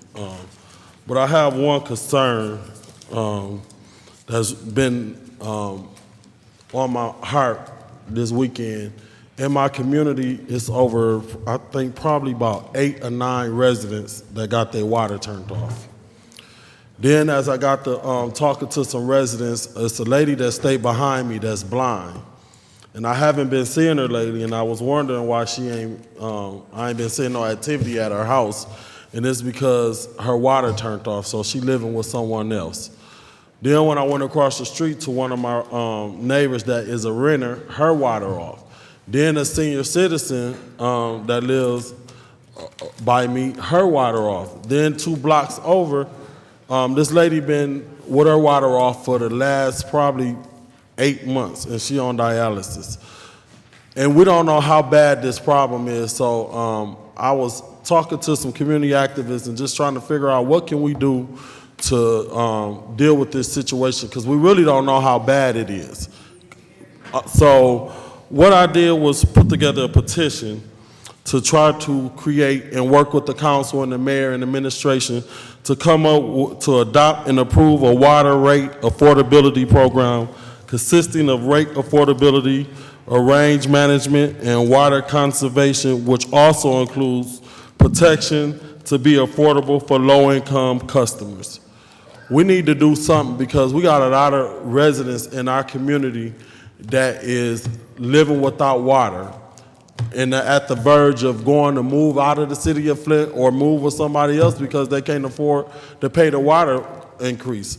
So I went to a forum at the U of M with the mayor and the emergency manager, and what I learned in that meeting from listening to Councilwoman Galloway, that in the next 5 years, we are projected to have a 6% water increase in our water rates, and residents are not educated and not prepared on what it is that they need to do. I have a site on this water rate that was submitted to me, this water affordable rate program that I would like to email to each council and the mayor for y'all to look at it and review it and see what it looked like, because we need to do something to work with our residents in the community. And I will be going out getting signatures to see how many of our residents support this program. And then I want to do a analysis to see how many residents out there that's living without water that's ashamed to come before this podium and talk, or don't know the resources that's available for them. Thank you. Thank you, Mr. Murphy. Mr. President, is it proper to refer that discussion to legislative committee? We can do that. I'll Because order that I've without asked for objection. it 2 or Okay. 3 times and it ain't showed up. I want the whole water law ordinances I'll make referred to I'll legislation, and make I've that asked it referral 3 without times objection. for 2-3 months. Thank you, Councilman. Thank you. Next person, number 2, is Millie Francis Powell Nash. Millie Francis Powell Nash. Yeah, look like she gone. Number 3, all right, Carolyn Shannon.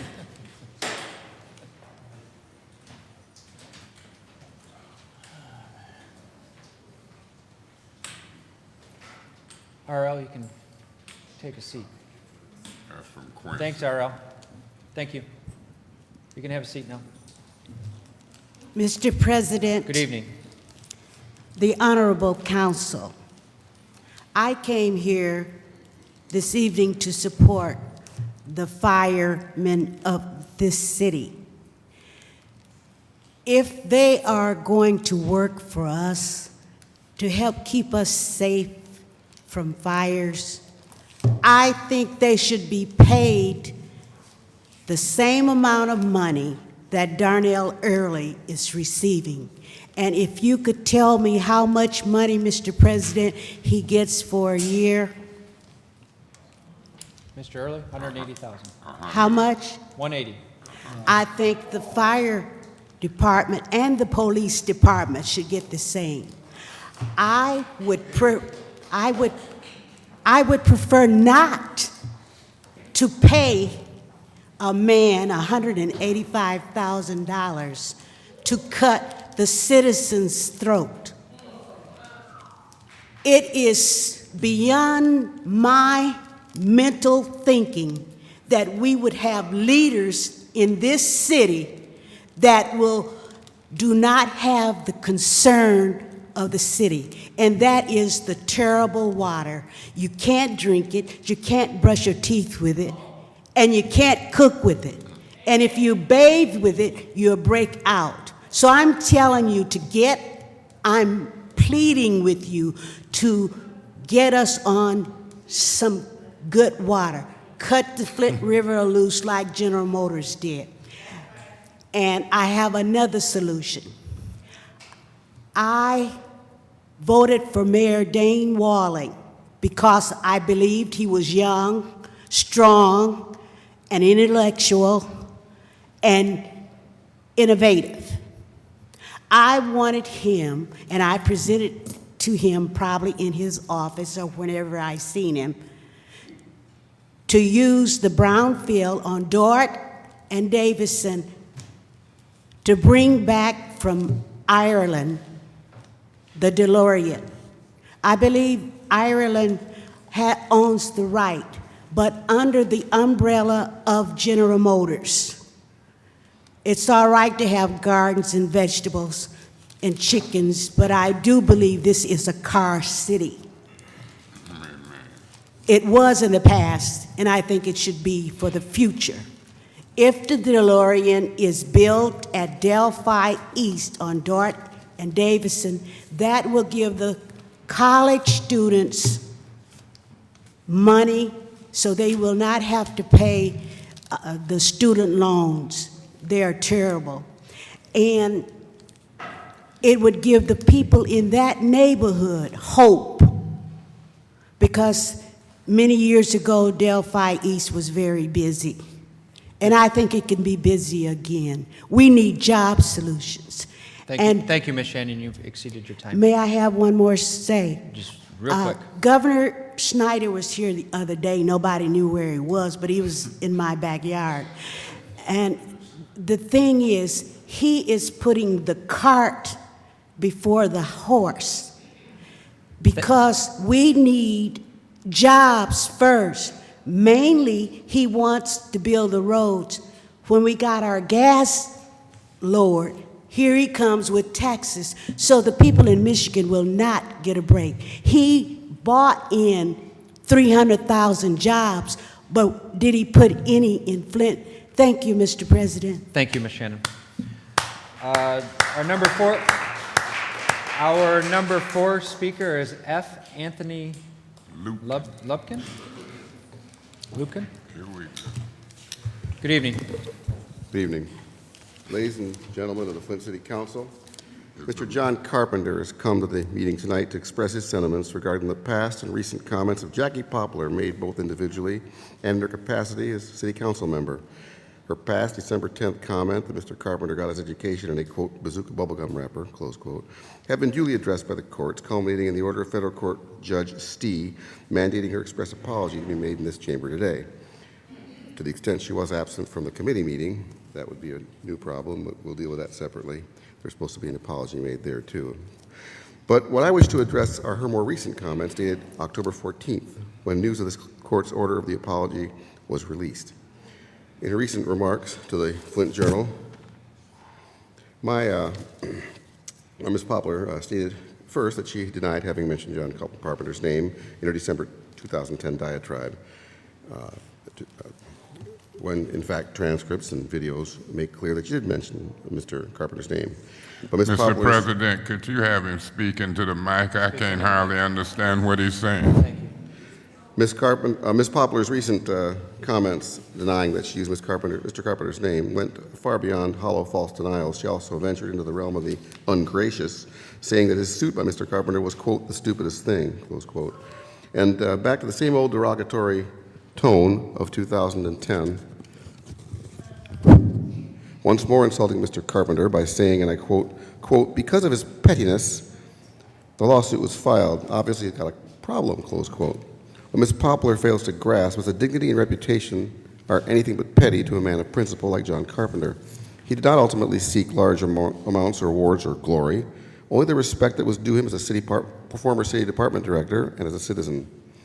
This case was brought for him free of charge in order to help him in his quest to hold rogue city officials accountable for their reckless words, which wound up costing city taxpayers thousands of dollars to defend, and for no offsetting benefit.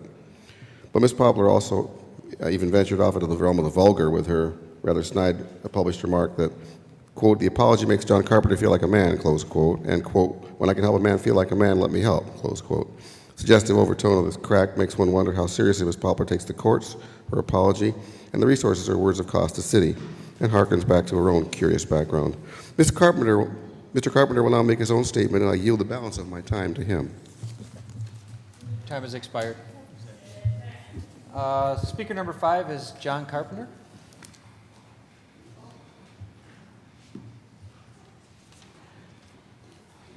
Mr. Carpenter, good evening. Thank you, Mr. President. Appreciate you listening to my attorney, who may be a bit eccentric, but he is certainly a competent one. And I thank you for the opportunity to speak with you this evening. I'll try to stay within the time limits. I understand what happens when you don't. I have been cut off in the middle of sentences before, standing before the council, and during my objections to improper bid procedures. I've also been witness to running over your time and being handcuffed and removed from the chambers. Right. So I'm well aware of these things. But I'm here this evening for 2 reasons. One is to hear a long overdue, since January 2011, a long overdue, sincere and heartfelt apology from Ms. Jackie Poplar concerning certain derogatory and inaccurate comments made by her about myself. I do object. My attorney mentioned that he doesn't feel as though the city should furnish an attorney to defend her against those things, and all I've ever asked for was an apology. I never asked for any funds. I went down to the federal court The judge asked me, did I want to appoint a jury, and was I looking for compensation? I said, no, Your Honor. Believe it or not, all I've been asking for is an apology for these comments that were, like I said, derogatory and inaccurate, and I have not been able to get them. The judge has so ordered. I haven't heard them yet, but I'm looking forward to that. That's why I'm here. Also, I'm concerned about procedures that are outlined in the city charter, and they're not being followed by the mayor's office and the city council. Not this mayor in particular, but certainly including this mayor, where the procedure is if you have an appointment, you are to have that person fill out a resume. When I was appointed transportation director by the mayor then, I referred to as the Don, who I referred to. When I was appointed by him, I filled out my resume very carefully, submitted it to the Human Resources Department, who was supposed to compare that with the position that I was to fill, to see that I was qualified to do that, and to verify those things that I claimed there, how many houses I built, et cetera, my resume. But now, the real world is this. The mayor has obligations to those who help him to get elected. He has obligations to donors, to family, to friends, to campaign managers, et cetera, what I call a hole in our democracy. Mr. Carpenter, you've exceeded your 3 minutes. Thank you. I understand. Thank you very much, and Speaker number 6 have a Merry is- Christmas. Thank you. Merry Christmas to you Mr. as well. President, do you understand that they was referring to a legal settlement? Yes. And so if you understand they referring to a legal settlement, then if that's going to be settled tonight, my question to you prior to the next speaker, do you want to wait till later on in the meeting? we'll wait. Because they've waited, but you do understand, I know some of my newer colleagues might not understand that this is a legal settlement that's Mr. going on. Mays. Hang on a minute. Mr. Mays. Excuse me, Ms. No, Poplar, this can you is rule about her me. out of This order? is about me. Councilwoman Poplar. Excuse me. Just a second. Threaten to have her arrested. We got this. Can you have her, can you threaten to? Councilwoman Get you Poplar. some business. Can you, We no, got this. can you Councilwoman- threaten to get her Can throughout? both of you just be quiet for a minute? How I'm about gonna that? be quiet, but tell him we got All right, we're good to go. We're going to move on to the next Thank speaker, you. Councilman Mays. Always We're going to in move on to the people's next business. speaker. And that's fine, but when she get Okay. out of order, you Right. threaten her with the Right. police just Thank as you do me, because I can handle my own against her. No, you ain't Oh, got I can handle my own against you. Believe me. Guys, And I ain't got no red hat on. All That's right. all right. You got Good. diarrhea of the Just mouth. watch yourself. Mr. President, start checking her. Because that's Thank- why she got to apologize now. When I got the Councilman floor. Mays. Well, I'm Councilman just Mays, telling you. I'm telling that's you, the problem. we're moving on, Yeah. so we can sit and banter Thank back you. and forth. No, and we're we not ain't gonna no get any- bannering. This is for real. When she out of order, check her. That's why she got sued now. Thank you. It's about chairing a meeting Thank you. and not showing favoritism Thank you, to Councilman. ignorance. Can Thank you you, shut up? Councilman. Ignorance. Speaker number 6 is That's what Mr. it's Mike about. Kilbreth. Why is she sued now? Can you shut up or No, put I a diaper, a pamper on your mouth? Guys, Remember, my degree ain't from Bazooka. guys. It's from Michigan State. Yeah, well. Councilman, Councilwoman, Check her. come on.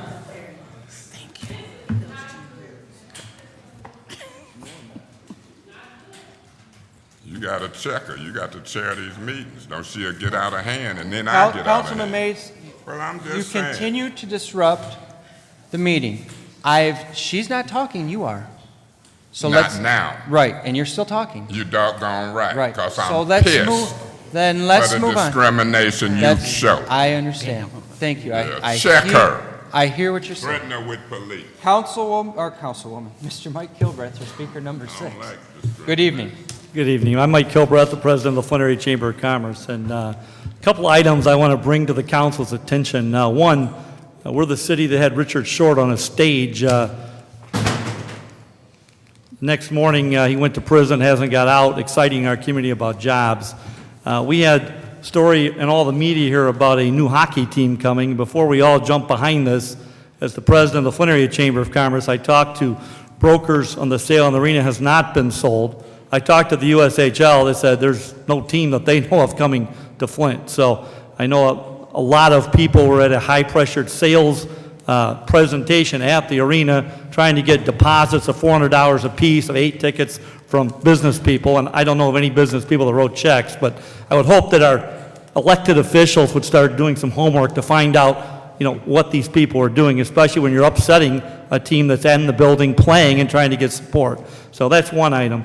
Secondly, I want to commend Councilman Neely for his service and congratulate you on going on to the State House. And Commissioner Nolan, I want to congratulate you as well. I know you've done a lot of work over at Burston, and especially Councilman Neely, you've been a friend of the Flint Area Chamber of Commerce and trying to create jobs. And I know it's been a tough job trying to get people to invest in our community. That's why I draw attention to the fact, let's quit embarrassing our community by trying to say we're getting something that there's no concrete evidence that that's happening. I would love to see perhaps an OHL team come to Flint. One is for sale in Plymouth, which has 2 or 3 cities in Ontario trying to buy that club. If we're going to get behind something, we could renew the old Flint-Saginaw rivalry and maybe create 100 part-time jobs with doing something like that. So that's number one. I guess the USHL, do some homework. Their teams are in Nebraska, North Dakota, South Dakota. A team in Flint would have to have somebody willing to lose several $1 million to finance something like that. So I hope that somebody out there wants to do that, but I don't see it. Lastly, I guess the 2 speakers before me, on behalf of the business community, I would like to know how much money went into the city defending this Ms. Poplar, the councilwoman, for her statements, who she's now been ordered to apologize for by a federal judge. I'd like to know the tab on that, and I too would like to see her pay the tab for that. As well, I would like to maybe someone make a referral after I'm finished, but it seems to me the person that replaced Mr. Carpenter, who was his secretary, who I understand is very well educated. I think she has a master's degree, but it's my understanding, and correct me if I'm wrong, but I'm told that she's related to certain people at Flint City Hall. If that's the case, I have a problem with that, especially after the comments that were made by Councilwoman Poplar regarding a person who's given a lot to this community, saying he got his degree from a bazooka bubblegum wrapper, and that his secretary did all the work. Excuse me, his secretary did all the work while he got all the credit. Those comments are certainly not the type of comments that should be uttered from the council chambers of elected officials. And I think I speak for many people in the business community that that is a pretty firm feeling of everyone. Thank you for your time. Thank you. Our next speaker, speaker number 7, is Valerie Britt. Did I say that right? Valerie Britt has flown the coop. Speaker number 8 is Mr. R.L. Mitchell. Mr. Mitchell. How many we got there? R.L. Mitchell and Livette. I'll be saying at 759 East Linden in the 1st Ward, Mays District. And I'll talk about that ransom understanding, what they put on the mayor. Do we understand he can stand all y'all, speak for all y'all kangaroo council, Mays subsistence, and that early gave him the power to have an understanding over how to rule this city. But in another thing, in Mega, or pause or Mega apologizing to the whole council for going over there in Germantown because she couldn't get back with the plans in time to present them to the city clerk for Peter Bays and put that for the record. And all that generous talk about suing Madam Poplar for speaking of what, but the main one about you, Mr. President Josh, jumping on threatening Mays, talking about you gonna have him thrown out by them pale-faced looking cops in the fire departments. You're doing a good job, man. Long as he's a native chief long as you keep giving out them old newsboys for Christmas, I wish everybody a Happy New Year, Merry Christmas and Happy New Year if the fireman or but the police department, I wanted to talk to you, Josh, through the city. Was it when you have him arrested, would it be all right that the cop refused to arrest Mays? Could you do anything to him? I want some feedback right there before I sit down. Come on, Josh. The President. Since Peter Bay's once again already running out. Josh, I'm talking to you, man. What's up with you? Like I had an incident on one of them Ferguson cops in Flint, but Officer Coney, but now she a different name. She got remarried. One of them pale-faced looking cops tried to push me in that window. It's still cracked down there now. But she saw it and it stopped. He had us leave. Tell me what I'm doing downtown. He pushed. I was finna push him back off of me, but he was on a bike. But Coney, she saw him. She came and I ain't seen that cop since. But I see a face with it when you was talking about. I'm gonna say it again. Judge Mays, the cop right there, like he just as fit him as up that dude, ready to do something to Mays. Would it be all right for him to refuse to Mays? What you do to the cop? I want some. Man, you let me talk over my 3 minutes. All this drunken stuff. Thank you for your comments. Makes sense to me. Clearly understand. Speaker number 9 is Mark Yeah, Kovac. Would you like to wait until afterwards? Because I think that you'll probably have more of an opportunity to talk afterwards. You're more than welcome to do it now. It's up to you.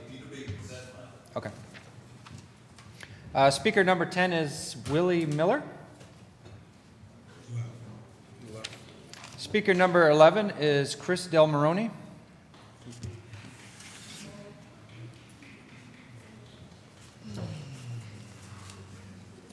Thank you. Good My evening. name is Chris Del Moroni. I live in Flint, Michigan. I just wanted to touch briefly on the firefighters' contract. Just according to our local paper, the Flint Journal, where they talked about firefighters, the new firefighters will be paid $9.50 an hour.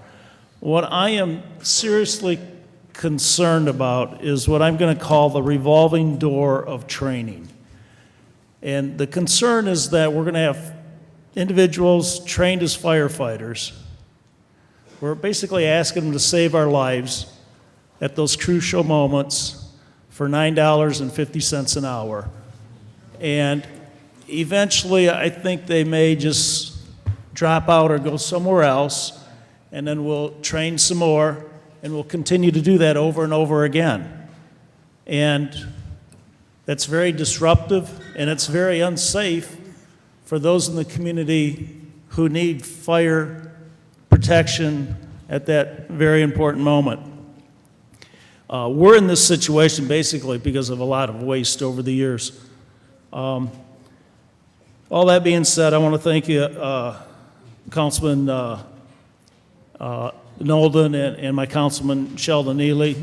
Thank you for the appointments over the years, the continued appointments and support. We've done a lot of work in the community outreaching regarding the border review and that. So that leads me, in the border review, we met last week, and as a chairperson, I just want to give you a little update of kind of what happened. There were 144 appeals for poverty. I would say about half were approved and half were denied. There were 11 veterans that made application. And keep in mind, those veterans that were approved, they will not pay any income tax at all. The number of applications seem to have been rising over the years. I think part of that is because of the community outreach, but also because not only can you, in the poverty exemption, you not only get relief on your property taxes, some relief on the taxes, but also on that water, on the water bill, on the service fee, not on the usage. The board will be meeting in March, the public for March 9th through 12th, in where the public can appeal their property tax assessment and their assessed value and taxable value. In regards to, I believe there is still one opening on the Board of Review.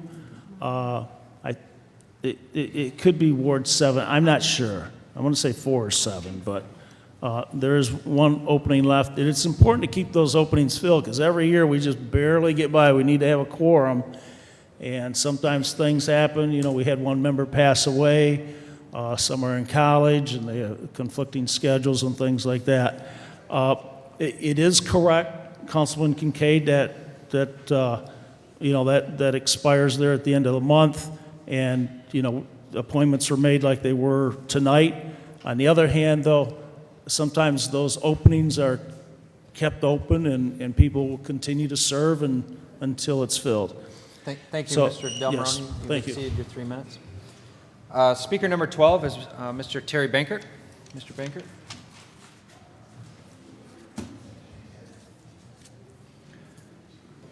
Good evening, Mr. Bankert. Good evening. Thank you very much. My name is Terry Bankert. I live at 2012 East Court Street, 7th Ward. Thank you for this opportunity to speak today. I was your Flint ombudsman at one point in time. I was trained by the city of Flint to oversee police issues, and I wish to issue a challenge to the Flint City Council. Why wait for the chaos? Think about what's been going on around the country with turmoil and dissent and violence. Why are we waiting for the chaos? What I'm not speaking about today is any criticism of the Flint City Council, the mayor, the manager, any Flint police officer, the Flint police chief, who I saw in action the other night, and I'm quite impressed. I think we have a great department, but why wait for the chaos? Why do you want to wait for some circumstances to exist where a young man is killed and the family's before you and the family's wailing and crying and demanding justice? Why don't we take a look at our police use of deadly force policy in the city of Flint now during calm?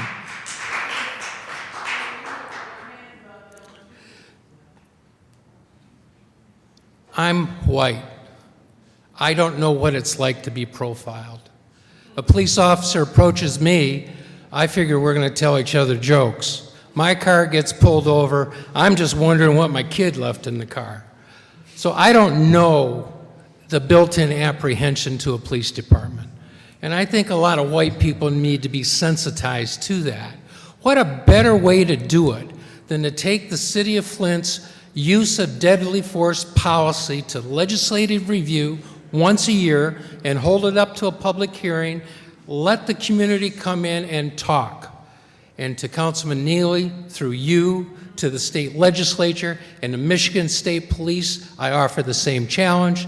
And to Councilman Nolan, through you, to the Genesee County Board of Commissioners and the Genesee County Sheriff, I offer the same challenge. Why wait for chaos? Review your police use of deadly force policy now in calm.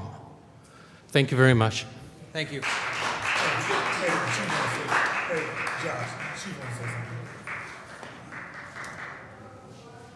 Yeah, real quick. Good evening, Chief Tolbert. To the former speaker, we are, in fact, we've revamped the use of force policy. We're working with Michigan State University. We have a training for all our officers with the ADL on diversity training coming up. So we are very proactive, and we're looking at all ways. We've already met with area pastors. If there was anything similar to what happened in Ferguson, I can assure you the last time deadly force was used by a Flint police officer was 10 years ago. So we are being very proactive to ensure that we don't have a like instance, and we are in the community and engaging the community. Thank you, Mr. President.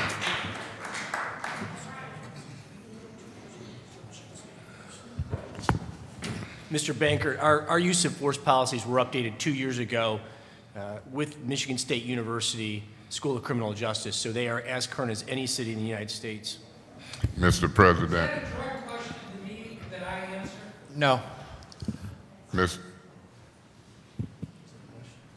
Mr. President, I would like to make a referral to the Legislative Committee to pull all of our policies and look at them. because when I looked at what was happening around the country and being proactive, you know, the problem has to do with the special prosecutors and probable cause. When I looked at the video of Eric Gardner, I said to myself that I see probable cause.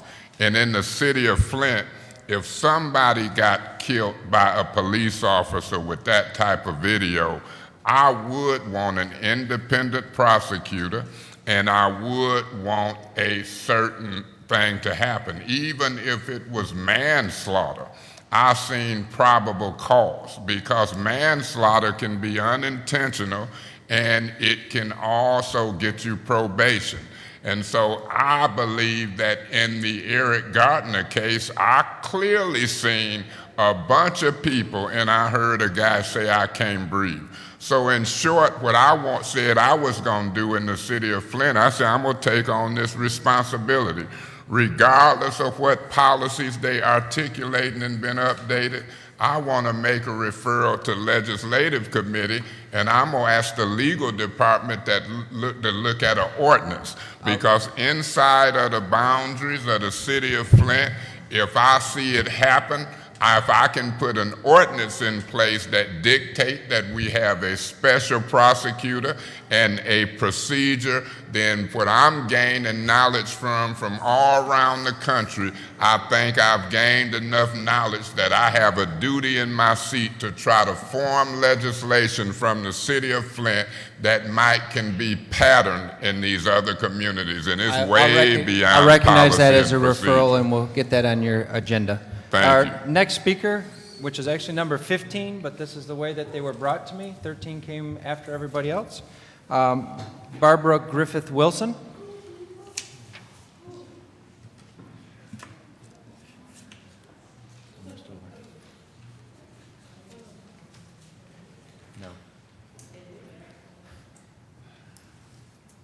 Mr. President, I like the exchange you allowed to happen with the chief. See, you wasn't studying the emergency manager. Thank you, Chief. I appreciate it. Thank you, Councilman Mason. Good evening. Good evening. My name is Barbara Griffith Wilson. I stand here to say what I've been saying for over 3 to 4 years, and that there is a dire need for this city to be humane. Amen. To the residents when it comes to high water bills. There's a need for agencies to be able to negotiate with the water department for their clients, and a need to fix the problem with not being able to drink, bathe, wash clothes or dishes with this water. The water smells, and when you wash your clothes, they smell. And I want to turn the corner but still speak about water, and this time it's about the pipeline. I have a question. How many of the workers are people of color? And who is in charge of making sure that this thing is racially equitable? I've been informed of 10 people in the same neighborhood being shut off for water this past Friday. Our water we can't safely drink. We can't wash our clothes or our food with it, but there's no formal way to make a complaint, and no redress regarding it.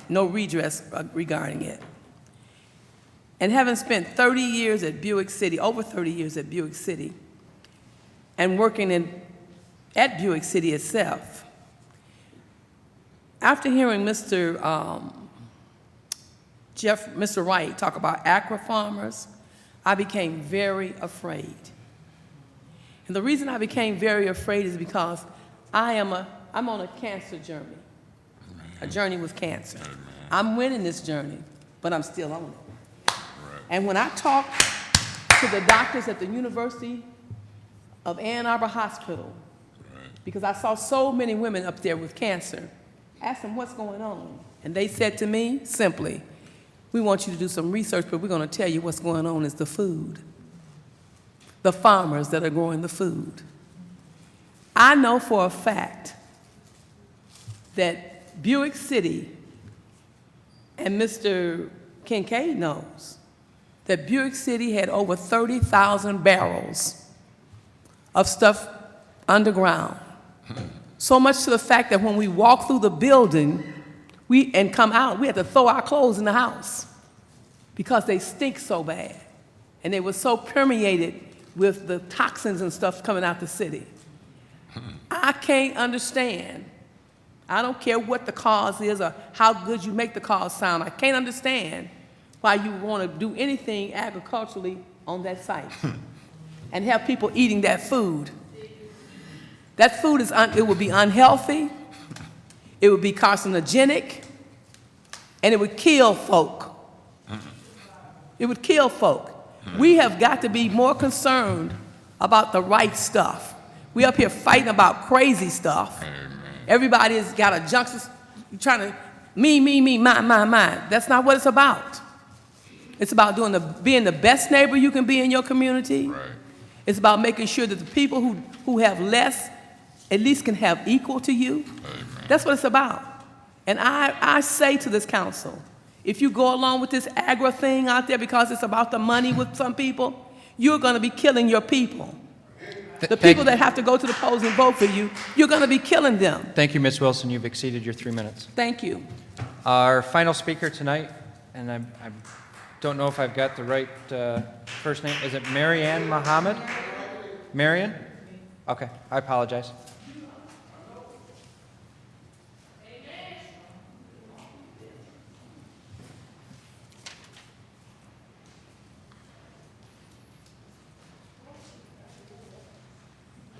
Good evening.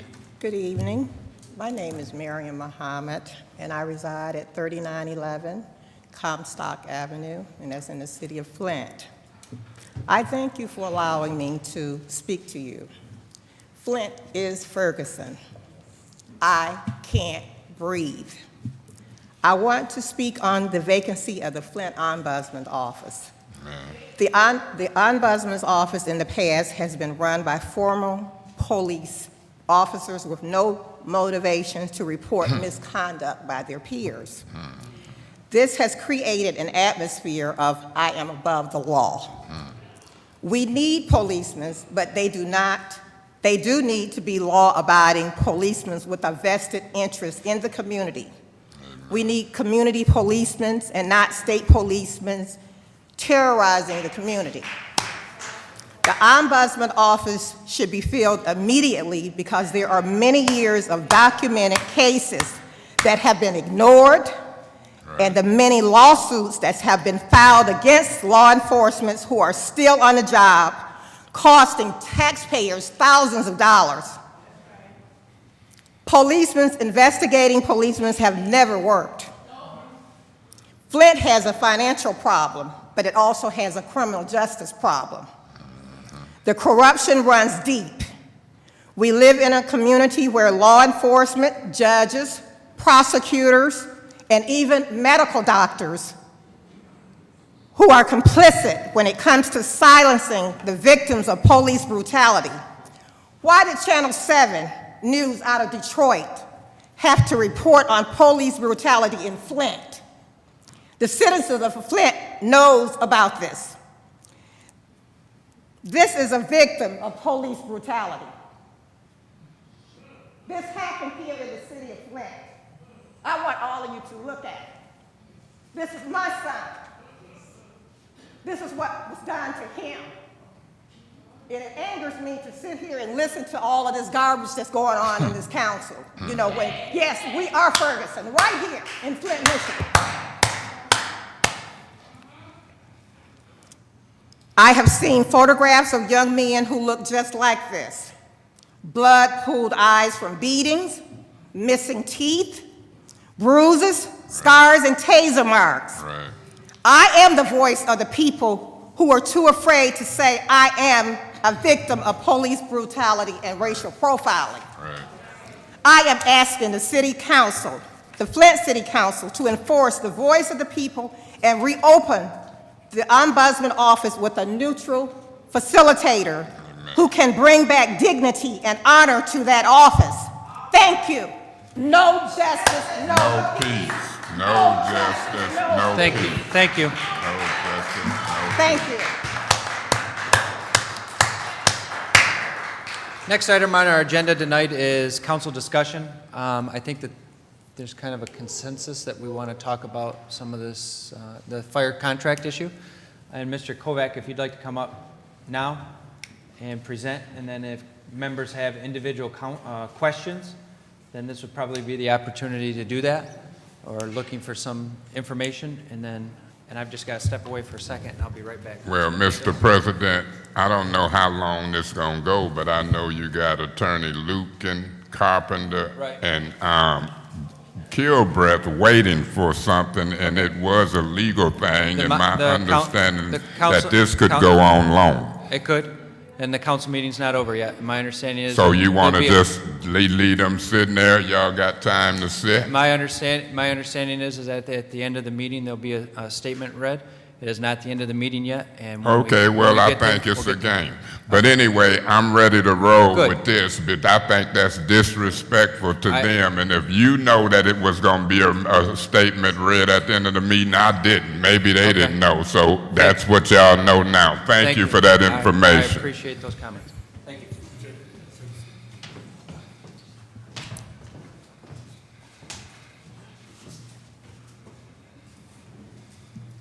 You look good up there, boy. Feel good. Feel good. God Right, bless you. Council. We want to thank you for the opportunity to talk to you. The firefighters had set before you and presented 2 documents for your review. You have those. The first one that we issued was titled Modifications. This is just a brief outline of some of the previous language that we had sent to you on Sunday for your review. The second was titled Financial Issues. In this, we outline the financial savings that we are proposing and savings that were unaccounted for in the proposal that the emergency manager had sent. It also outlines some of the cost considerations that we'd like to implement.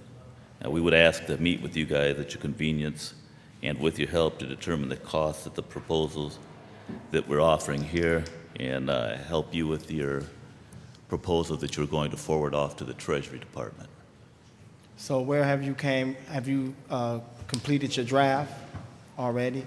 Yes, sir. Is there some things in there that you think need some modification in it?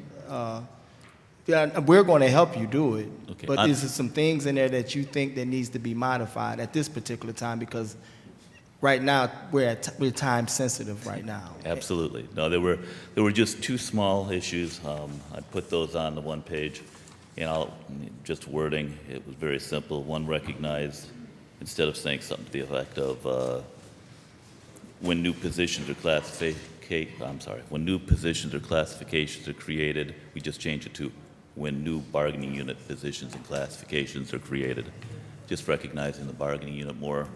The other was just to put into the contract language itself some of the provisions that were already there in the MERS retirement section, outlining that they're still there in our contract. Okay. So those were really relatively minor in nature.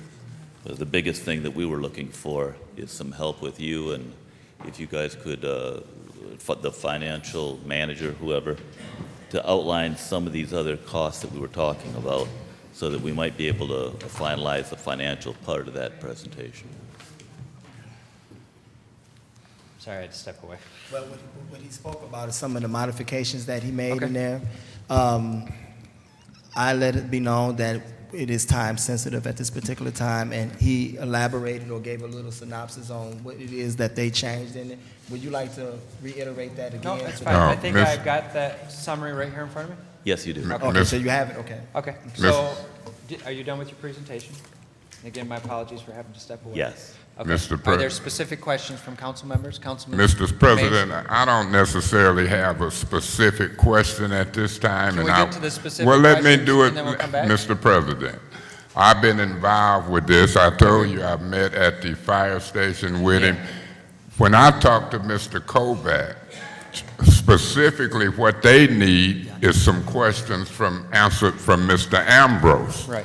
And so what's left for them to put their best foot forward is that we've got to make sure that they can get resources from finance and whoever else they need. Is that right, Mr. Kovacs? Yes, sir. And so what I'm doing is trying to save the public and council some time. I'm up on what's happening. he gave us some specific changes. I done detailed every article in that contract over the weekend. And so I've got some changes that I don't necessarily agree with the union on, and so it's going to come a time that if the council has some further input, then I wanted to get the best answer from the finance and management, and then I wanted to get some answers from the union, and then I could see, was my answer somewhere in between, or did it go with the union? So what I'm getting at is this. When we was in legislative committee, Mr. Bade hit us with a whammy. And Mr. Bade seemed to give a legal opinion that Neely was wrong when he said we're going to give them time in legislative committee. We got in legislative committee and Mr. Bade said, you can't give them time in here, in essence, is what he said. And Mr. Kincaid said, I met with them all week. I don't need no more time. And I said, Mr. Kincaid, in essence, you one person, and we are a council person. I say, if Mr. Kincaid gets information, or if Mr. President get information, we should call each other in groups of twos. Now, we can work in groups of twos, but I ain't heard from Mr. Kincaid in all year being president and don't expect to hear from him now. But I've talked to Ms. Van Buren. She brought documentations by my house this weekend and we moved forward. So what I'm getting at is this. Today is Monday, tomorrow is Tuesday. I don't know if we can get Mr. Ambrose to give him information in the daytime. I don't know how that's going to work, but I do know that Let me just jump in real quick. I believe you sent a request to Mr. Ambrose today. You said at 2 o'clock? 2 to 2:30, right? 2 to 2:30? So this is what I'm getting maybe at. it's a work in progress? Remember whose contract it is. It's our alternative contract. And so I want to put a safeguard in place. I want Mr. Kovac and the union to get any and all information that they need, but I want them to do it with our help. So if we got a deadline of Wednesday and tomorrow is Tuesday, what time is the meeting scheduled for Wednesday? Now, just like I had asked Mr. Ambrose to be in legislative committee, and I asked the mayor, anybody from labor relations, they wasn't there. Now, they might not have been there because the emergency manager and Peter Bade said, we gonna disrespect what was said. We don't be there. Ambrose was there, and time it got to that part of the agenda, he was gone. So my question to you is this. Do you believe we can get Ambrose, labor relations, legal, and others in a meeting? I mean, if Mr. Bade believes that, then I don't know who to believe, because I believe some was going to be on the agenda and we got here and it wasn't. So I want to do this, Mr. President, through you to Mr. Bade. Mr. Bade, the 436 gives us a legal duty and an opportunity to use 7 days or so to put our best foot forward as a council. And under 436, the intent of the law is that we ought to put our best foot forward and present an alternative contract, nothing to do with the firefighters. If we request Mr. Ambrose, the mayor, the legal department, and labor relations Tuesday at 5 o'clock, they should be here. Do you agree or disagree that we can't request the resources of the city to try to figure out how to put an alternative contract in place? I agree that you can make that request. I disagree that PA 436 affords you any power to compel the attendance of those officials. Okay. You can make the request, but I don't think you have any statutory power to compel their attendance and answer questions or provide information. Okay, so now we're getting somewhere. Because if legally we can't ask them to be here and get information, and they done had months to do a particular contract and they got all the information, then PA PA 436 compels us to fail. Because if we can't get information no better than the firefighters union under PA 436, then the application and the intent of PA 36 compels us to fail. Now, is that your legal opinion, or did you get that from the state? The state of Michigan. That's my legal opinion of the statute. I don't see anything in PA 436 that gives the legislative body the power to compel the attendance of anyone or compel production of information. Yeah, but now as a city, I don't think, you know, we gonna go and get a court order to compel them, but I wanna see now, I'm very curious now, under PA 436, the emergency manager can compel it, and I know you can give a legal opinion that says it can't be compelled. So, Mr. President, do you see what I'm getting at? If that's the legal opinion that we can't compel them, we asked them to be there today and they wasn't there. So I don't know if they'll be there Tuesday or Wednesday, Mr. President, through you to the finance chair, Ms. Galloway. Ms. Galloway, we are in a bind as far as the flow of information. The firefighters are in a bind. Mr. Kovacs, you did a good job. I've got everything highlighted in yellow and blue as to the changes. I weighed the two contracts. I will get with you privately if need be and go back and forth. The problem ain't getting with the union. My problem is getting with the so-called management, the Public Act 436 crew, I'm gonna call them. City attorneys, finance directors, emergency manager. I believe right now that they're acting in bad faith. And I'm willing to have a meeting tomorrow at 5, from 5 to 8 or 9. Tell me when the meeting is Wednesday. And if it's early enough in the day Wednesday, that's our deadline day. Y'all got to know what I'm saying by now. I was saying this last week when I was asking for resource people so we could get this done. The council didn't understand why I was ready to be here for 3-4 hours last week, because I seen right now ahead of time that they might not get information because of bad faith acts, and now Mr. Bade says we can't compel. We might not get information. Y'all did a good job on the non-economic gains. I do have some questions on the economic aspect of it, and I'll wait to see what my colleagues say. But I'm requesting a Tuesday meeting with the right people here, and I'll be quiet for a minute and see what's happening. Thank you, Mr. Kovacs. Anybody else have any specific questions? Specific questions? Councilman Neely? Yes. Thank you, Mark, for being here, and thank all the firefighters for staying with us. I appreciate you guys, and I salute all the work that you do for our residents of the city of Flint. You guys are truly, truly heroes. Mark, one thing about this emergency management experiment, it has failed all throughout the state of Michigan. One thing I do know for sure is that the emergency manager will try to ram this down your throat in a way that is forced upon you and your membership. But what I would like to do is make sure that we do everything in our power to assist you in this process. Now, in this proposal comparison of the emergency manager's draft and your draft, there were several, as Councilman May said and also Councilman Kincaid said, there were several things that was non-economic in nature that he's trying to modify and, in my opinion, molest your collective bargaining agreement contract with the city of Flint.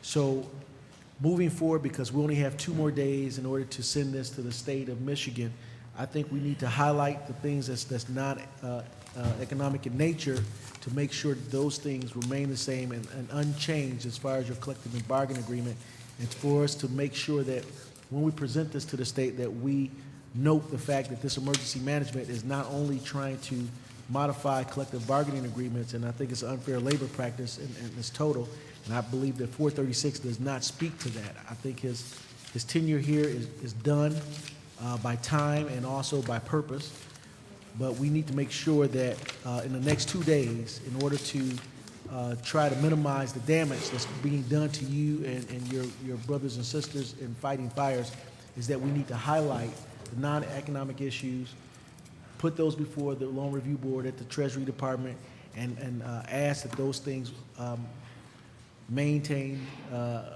no change. I will be at the state level. I will be having dialogue with them.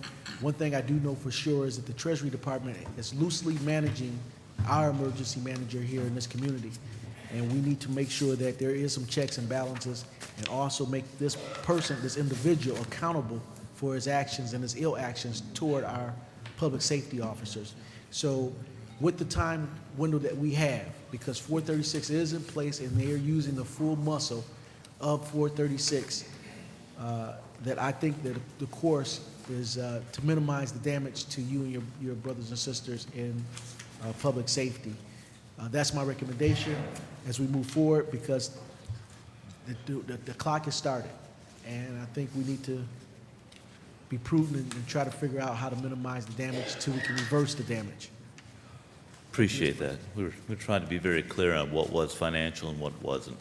When we spoke with Mr. Ambrose originally, he stated there wasn't one thing in there that was not financial. It was not a cost one way or another. However, any of the things that we had mentioned as being non-financial were not included in his estimate of the cost to us. I don't know how it can go both ways. In one sense, he says it does cost, but in another, there's no accounting for it. I mean, that's part of the clarifications that we needed. Mr. President. Hang on just a second, Councilman Mason. Okay. Let me let him finish. Okay. Yeah. And one thing I do know for sure, Mr. Kovac, is that the practice of this emergency manager can reverse the way this financial situation can occur in our community. One way that any municipality primarily finances the activities of their community is through its property tax base. No one wants to come to a community where they're feeling like they're unsafe. No one wants to dial 911 where the police or fire department does not show up. No one wants to have an unskilled public safety force. And these type of changes will force veteran officers out. It will hamper good recruits coming in, and they will have a long-term negative impact upon this community, because no one wants to live in a community if they call fire departments and we have just people that will pour water on the fire rather than come in and get you out of the fire. And so that is part of the argument that I will make to the state and the state treasury, that this will have a negative impact, long-term negative impact upon our local economy than anything else. That's how I would argue the financial portion. And the non-financial portion, I would say he's overstepping his bounds and he's stepping outside of the Public Act of 436, trying to modify your collective bargaining agreement. And so I will digress and let my colleagues speak to that, but with this clock moving, I think we need to try to stop it at that level, making a protest saying that this emergency manager is overstepping his bounds pursuant to Public Act 436. You've had an opportunity. Yeah, but Hang on Mr. a second. President. Just a second. You've had an opportunity to speak once already. Let me get people who haven't spoke, and then we'll come back. I ain't got no problem with that. Anybody else over here? Councilman Kincaid. Mr. Chairman, I just, for an example, Article 15, Mark, you guys in your draft that you give us, you added firefighters where the emergency managers, Kelly Days, I'm talking about Kelly Days in Article 15, talks about district commanders, lieutenants and sergeants, and apparatus operators, first and second drivers. They didn't add firefighters, and so to me that's a non-economic issue, because everybody in the fire department receives Kelly Days. I know that. I mean, so to me, I mean, by adding that, it has no financial, economic impact on the city, and you know, there's no way that the city can say that they can show a cost savings by not having firefighters in there. And as I went through this contract in your draft, and I think you've pretty much highlighted all of the non-economic things that you've put in the contract because you've underlined them, and it appears that some of that language is probably out of the current contract that you currently have. Is that a fair statement? Yes, it is. Everywhere that we could. I'd Yeah. have to double check because we were hurried. But we indicated that it was prior language or prior language with minor modifications. And so the real issue that we have to get to, Mr. Chairman, are, what are the changes that are comparable to the emergency manager's contract, where they talked about going from a DB to a DC hybrid and new employees saving $13,000. I mean, those are the things that that you're asking for from the Yes. finance department, and I support that, on how can we get a financial comparison. We've got a comparison on basically what I would consider non-economic issues in your draft. Now, the administration will probably say, everything that you add to the contract adds an economic impact. Well, that can be argued both ways. I mean, but for them to be able to substantiate that, I think they'd have a real difficult time putting a dollar number on there. I think our and your challenge for all of us is to get a breakdown of the differences in the financial savings that the emergency manager has presented in their draft, comparing it to the changes and proposed changes in your draft. And I think once we do that, based on what I've looked at, and I spent a lot of time today because I do have another job, and I plan on doing it tomorrow, going back through the contract, comparing what we received yesterday, and I'm going to put all three of them right in front of me, and I'm going to go through them just like I did the other day, starting article by article, section by section, and comparing them.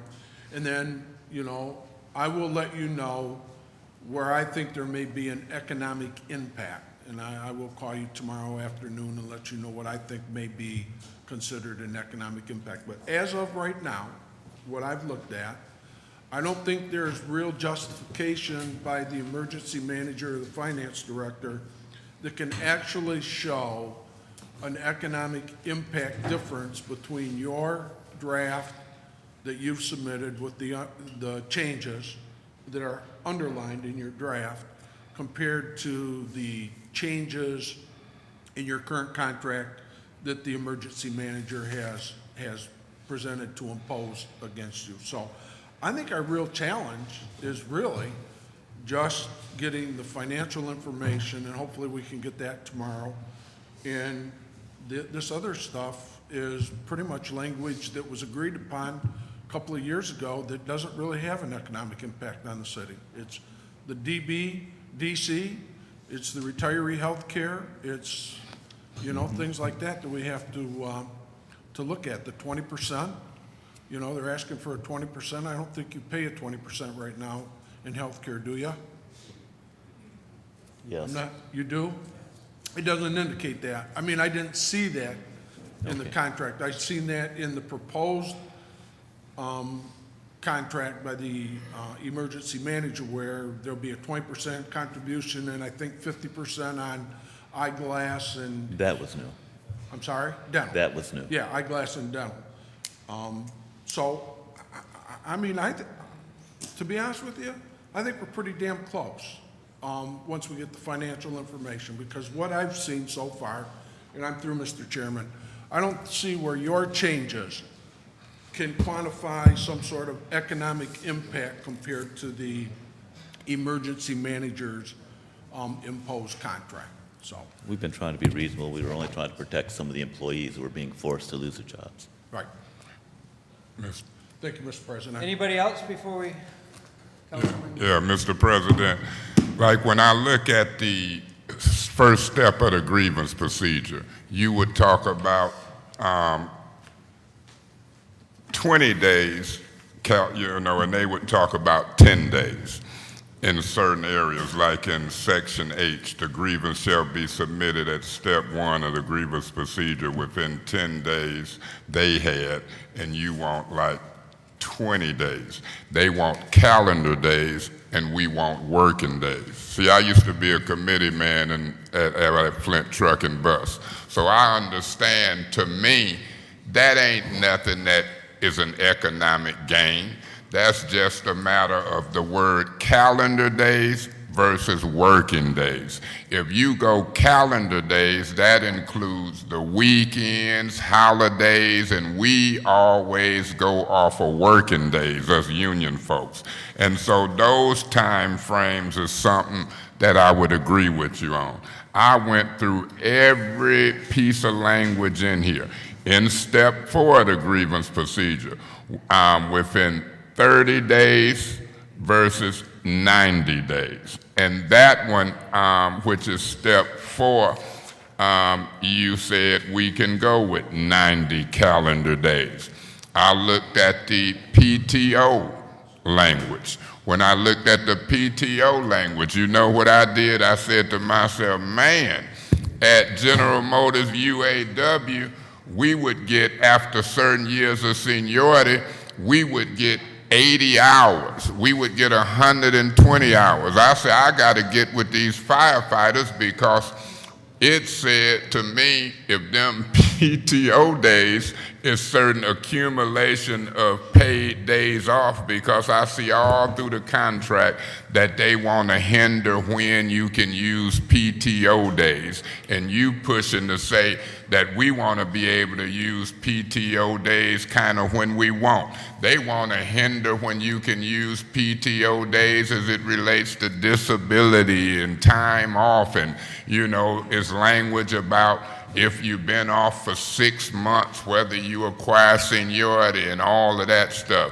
But what I said, a question I had to ask, it says from the time that you start working, you start, whether you are a probationary employee or not, it seemed like you start accumulating these credits. If you work 40 hours or so, you accumulate like 3 hours or something credit for each week work or something. But if you one of them 50-hour employees, you accumulate a little more credit. And then in one column, it had 378 hours or so maximum can be accumulated. And I said, I gotta find out if this 378 hours maximum accumulated, how do that compare to our 120 hours with 25-year seniority at a GM plant? I want to know exactly what them 378 hours mean. And then I say, well, maybe they need all of them PTO or whatever type days because they work shifts of 24-hour shifts. Do they need that many days because they are doing such a strenuous work? I remember when I took the firefighter's test, when I was going to be a firefighter, and we had to carry that big dummy, and that big dummy was heavy.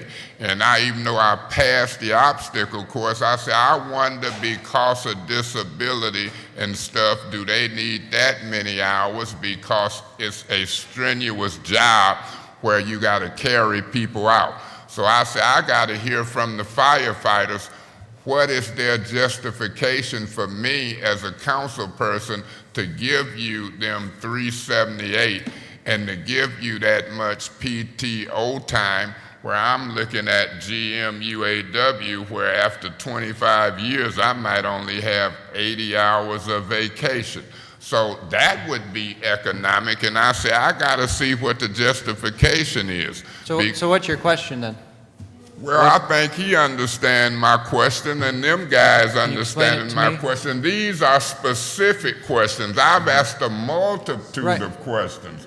I've said a lot about where I stand on some non-economic gains, And I've asked them specific questions about PTO days So and the let's- accumulation and the necessity of them.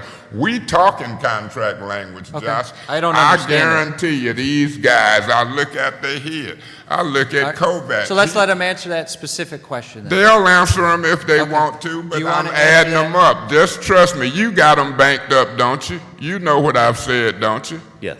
Okay, so good. let me finish talking contract. We talking. Well, can we get an answer to the Yeah, I've just talked to those guys, and they tell me you ain't even got language in there dealing with maternity days off.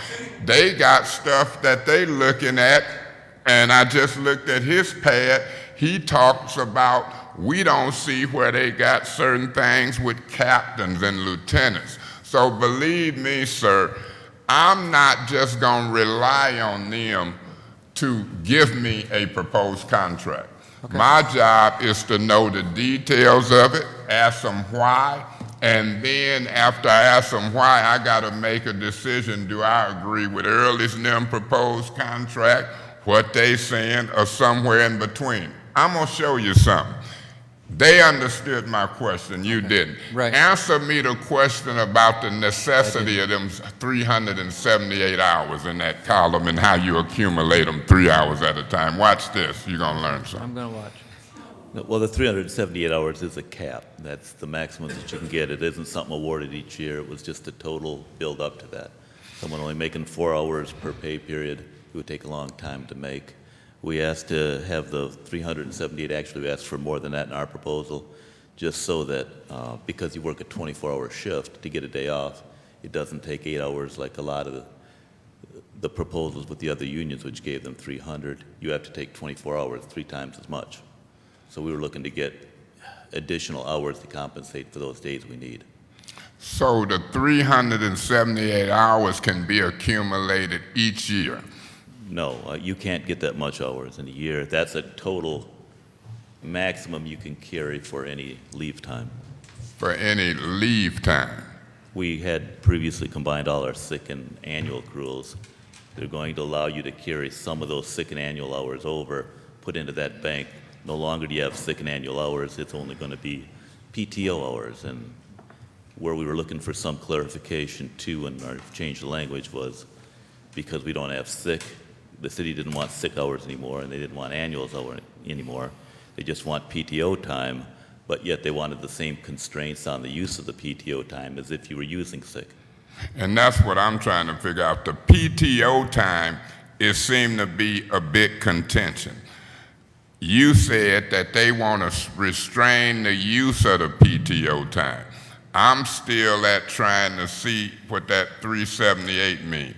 That 378 ain't accumulated each year. No, sir. That 378 hours is accumulated, over the course of your work? You can only bank up to 378. That's 378 hours in your bank? Yes, sir. Okay. Now, once you, according to that formula, bank over 378 hours, it just stops. Once it reaches 378, it stops. Yes, if you don't use it, you would no longer accumulate it.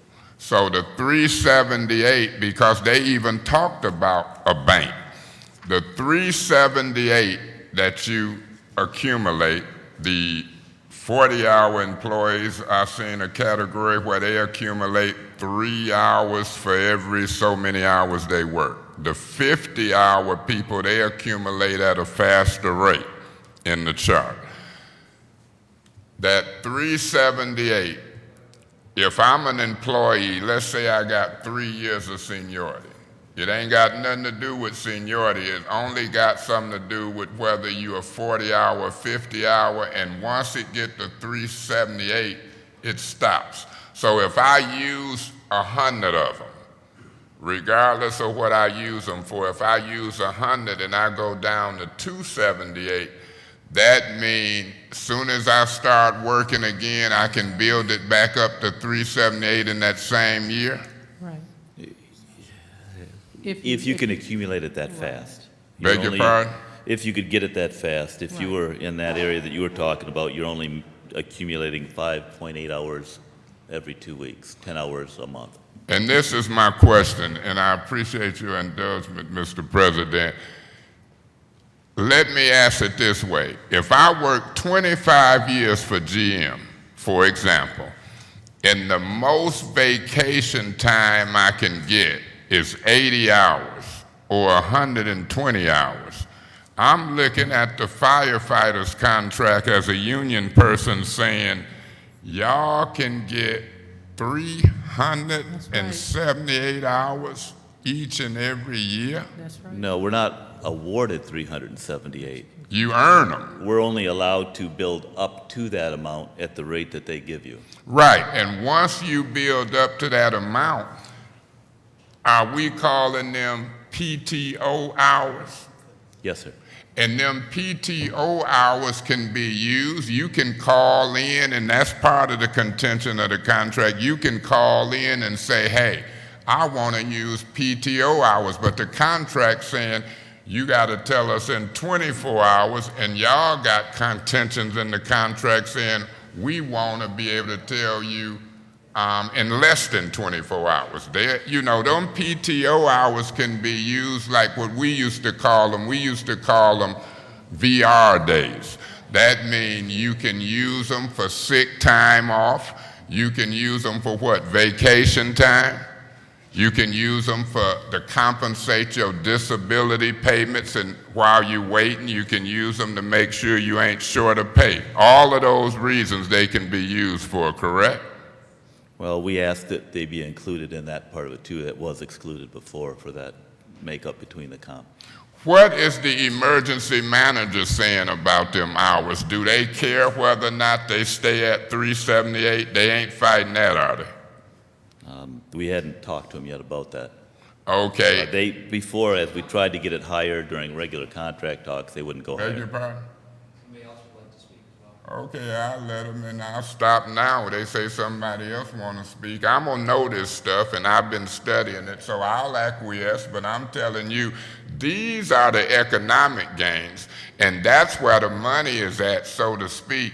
And I got to know from a union standpoint of view what y'all feel about them, because as I compare it to other abilities to have time off in other workplaces, I want to see the justification.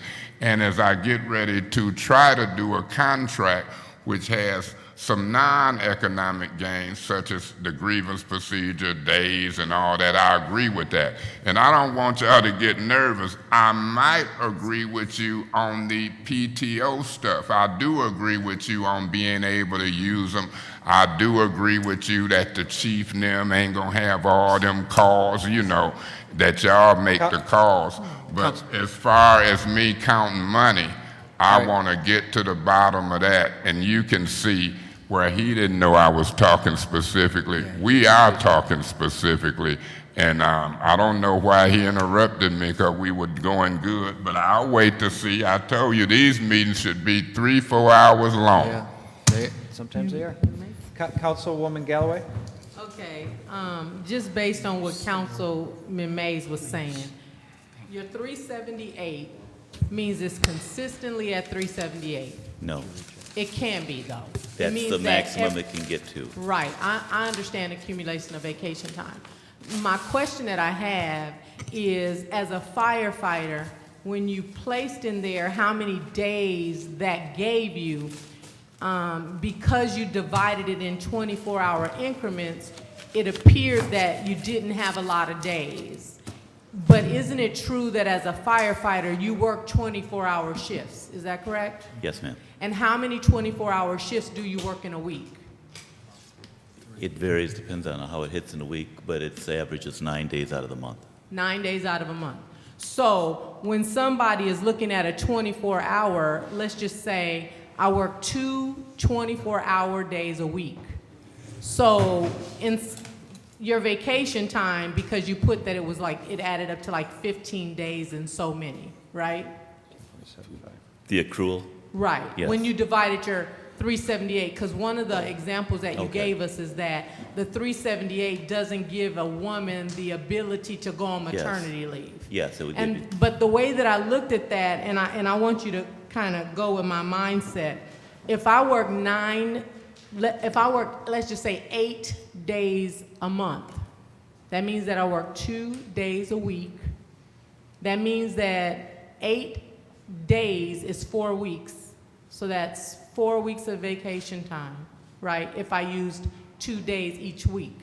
But if I have 15 days, that means that I have a little bit more time Yes. than what you put in your example for, like, it doesn't accommodate maternity leave for a person. And the reason why I'm saying that is it's very important that you guys don't work 8-hour work days. Correct. And I work at a company that we get 15 days for vacation and sick time in a year. Unless, of course, you work 5 years, then you get 19 days. And I'm not downplaying what you guys say, but I can see the economic savings of a city that caps out 378 days. And I'm not taking away from what you guys do, but I really, because I see that that's a big piece. Well, it's so you understand, we didn't ask, the 378 is what the city had offered to us. What we asked for in our proposal is to raise it up to maybe 600, but that's only to carry, that we agreed with the city. Their concern was that at the end of the person's career, when they cashed any money out, Right. that it would cost them more money. We said that in no way could you retire with over 378. They would just allow someone to build up higher in case they needed it for something like the maternity. In our job, unlike a lot of jobs, women have to stop doing this kind of a job much earlier than you would in an office setting. Right. I just wanted to make sure that we do understand based on where the city of Flint is. Yeah. I'm just wondering, is that an area that you guys are a little bit flexible on? Because I hear what you're saying, but the reality, I know police officers and I know firefighters that have retired, and they retire with a nice bank, and the city can't afford to take the chance that they would have to pay, because... No, we didn't ask for that. Okay, okay. I'm just trying to understand Yeah, we just it. agreed with I their know third that number it on the seemed total. like- It seemed like when I read some of it, the PTO was a big deal. And I understand that. I'm just trying to understand, is there some give in that PTO? Is there other areas that you would say, you know what, maybe we might not have give on this, but we have more give on this when we were looking at economics? That to me does speak to economics for the city.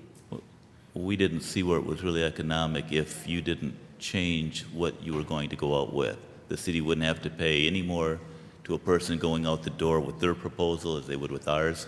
It's just in the short term, you could carry a little extra vacation time. But isn't it true that if you have, well, maybe I should ask, as a firefighter, if you have 378 hours or you have 600 hours, are you able to take all of those vacation in the year, or are you capped? Are you told that as a firefighter, although you have 378, you can't take more than 200 every year? There isn't a cap to the number of hours, but we have a vacation schedule which sets a certain number of people that can be off per day. But as long as that schedule can be accommodated, you can take all 600? Yes. If you, okay. I just wanted to make sure. Okay, thank you. Anybody else? Any other bingo? Just a brief, really brief.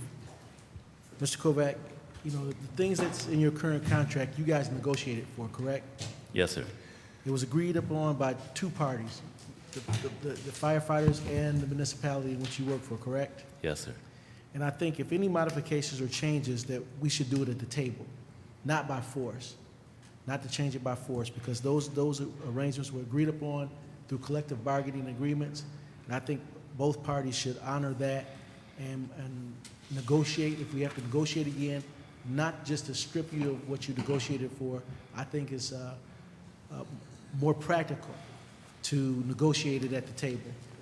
And Mr. Freeman, I'm gonna probably make a motion here, and I don't know if it's gonna, this will be my last motion as a Flint City Council person, but I do know what's on the horizon.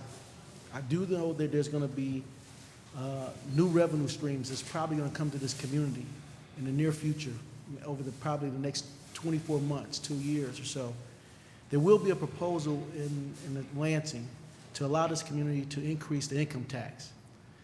But the motion, more in symbolic nature, a commitment from this body that I'm going to make, because it probably won't have any overriding action over 436.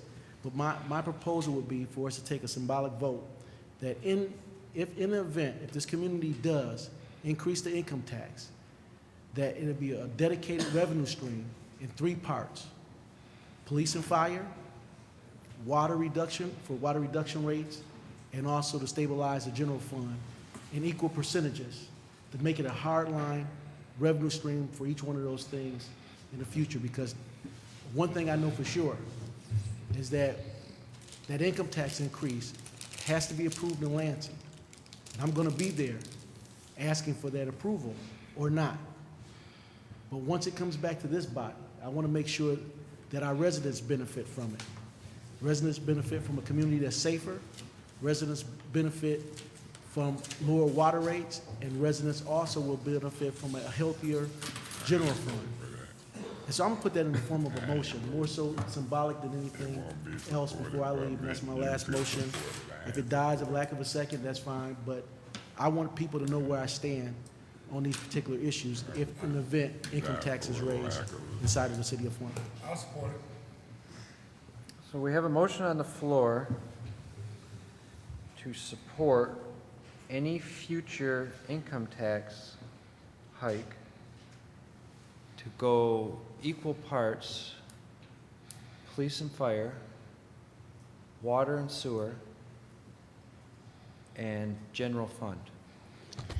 And I know, Joshua, what you're thinking in your mind. I've been dealing with you enough time to know what you're thinking. It all really relates to general fund, but what I'm saying is a dedicated revenue stream, not to be tricked out like the public safety millage was from the residents, not to be tricked. Okay, I got your motion. Mr. President. It's been moved and supported. We have a motion on the floor. Is there a discussion? Yeah, Mr. President, in all due respect, I don't know what the future will look like. And I know I just got something that when Woodrow had proposed that, it didn't make it through this session. Right. So it might be in a session down the road, and I can respect Mr. Neely going to Lansing, and maybe it will come, because remember, we said if it did come, back in the past when we was talking about it, we hadn't had certain millages passed, we hadn't had an increase in water rates, and that initiative will go before the voters to see if it's voted up, yes or no. So I'm not going to let Mr. Neely and the support was Mr. Nolan, they going to be gone. I'm not finna lock myself in on dividing that money up before it get here. So I'm not gonna probably be voting on it. The best I can do for that motion is abstain. But I'm not gonna be supporting that motion, and they can call it ceremonial. But if it's ceremonial, then I would amend it and say some of it go to economic development and jobs. Because remember, I'm the economic and development job man, lowering water rates. I wouldn't even vote on a budget that included increased water rates. So in all due respect, I hear what they're doing politically, ceremonial. I was concentrating on this firefighters union contract was happening now. And so I've said what I had to say as it relates to that. Councilman Mays, is there anyone else who wants to speak to the motion? I'll just be real brief. I can't lock myself into something 24 months down the road when I don't know what our needs are going to be at that point. So yes, okay, thank you. Can we have roll call, please? Ms. Poplar? Yes. Mr. Nolan? Yes. Mr. Freeman? No. Mr. Davis? No. Mr. Neely? Yes. Ms. Galloway? No. Ms. Van Buren? No. Mr. Kincaid? Yes. Mr. Mays? No. Can I? 5 no. Motion fails. 4 yes. Can I say? It was voted no. 5 no, that means the motion fails. Oh, I'm sorry. Okay. Nope. Can I? I got Councilman Davis, and then I still love you, Mr. Go ahead, Councilman Davis. Yeah, and normally before I give a yes or a no, I always give a reason why I say yes and no. And I let that pass me because I was so caught in my thoughts. But I kind of agree that I can't make a commitment to something that may happen 24 months from now. I really support the firefighters, and I support it, and I support lowering water rates, and I support economic planning and development, anything that has to do with growth in all of the entities or the institutions that are suffering, to bring them up to par. But I just can't make a commitment to something that I don't know what time may dictate 24 months from now. But I also want to make a statement to the firefighters in dealing with your contract. I support whatever contract that you put together, because at the end of the day, it's you guys that's going to go inside these houses and sacrifice your life and may not know if your wife or your husband may know if you're going to come home or your kids. So I support whatever you bring to the table, and whatever I can do in helping and assisting in that manner through my layman's experience, I'm willing to do that. So I have no discrepancies, I have no differences in supporting whatever you bring to the table, and I support it 100%. So whatever you bring to the table. Anybody else need any further information tonight? One last thing, Mr. President. When we talk about the calculations, through you, Mr. President, to Councilwoman Galloway, you're right, because you talked about the block of 24 hours and the usage thereof, the 378.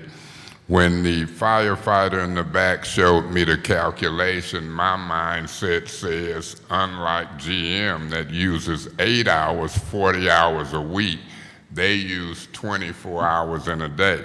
And so I wouldn't care if they want to accumulate up past the 378 to 780.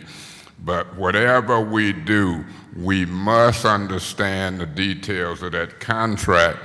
And the only way you understand the details of that contract is to communicate back and forth.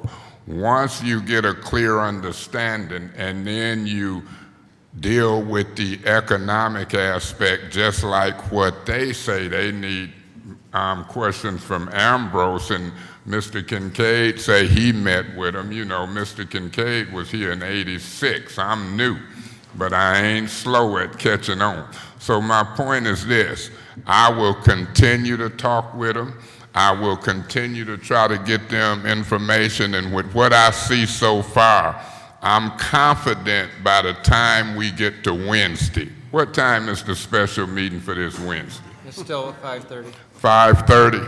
Mr. Kovach, I'm sure that you and the firefighters will have a proposed contract. But what I wanted to happen was this.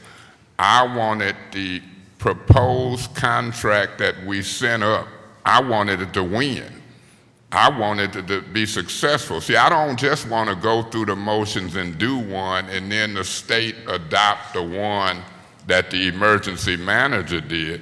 My intent is to actually do one good enough that we win some stuff. And that's why I look at the economic gains and the non-economic gains. They supposed to have information to me specifically about whether or not firefighters can flush and maintain fire hydrants.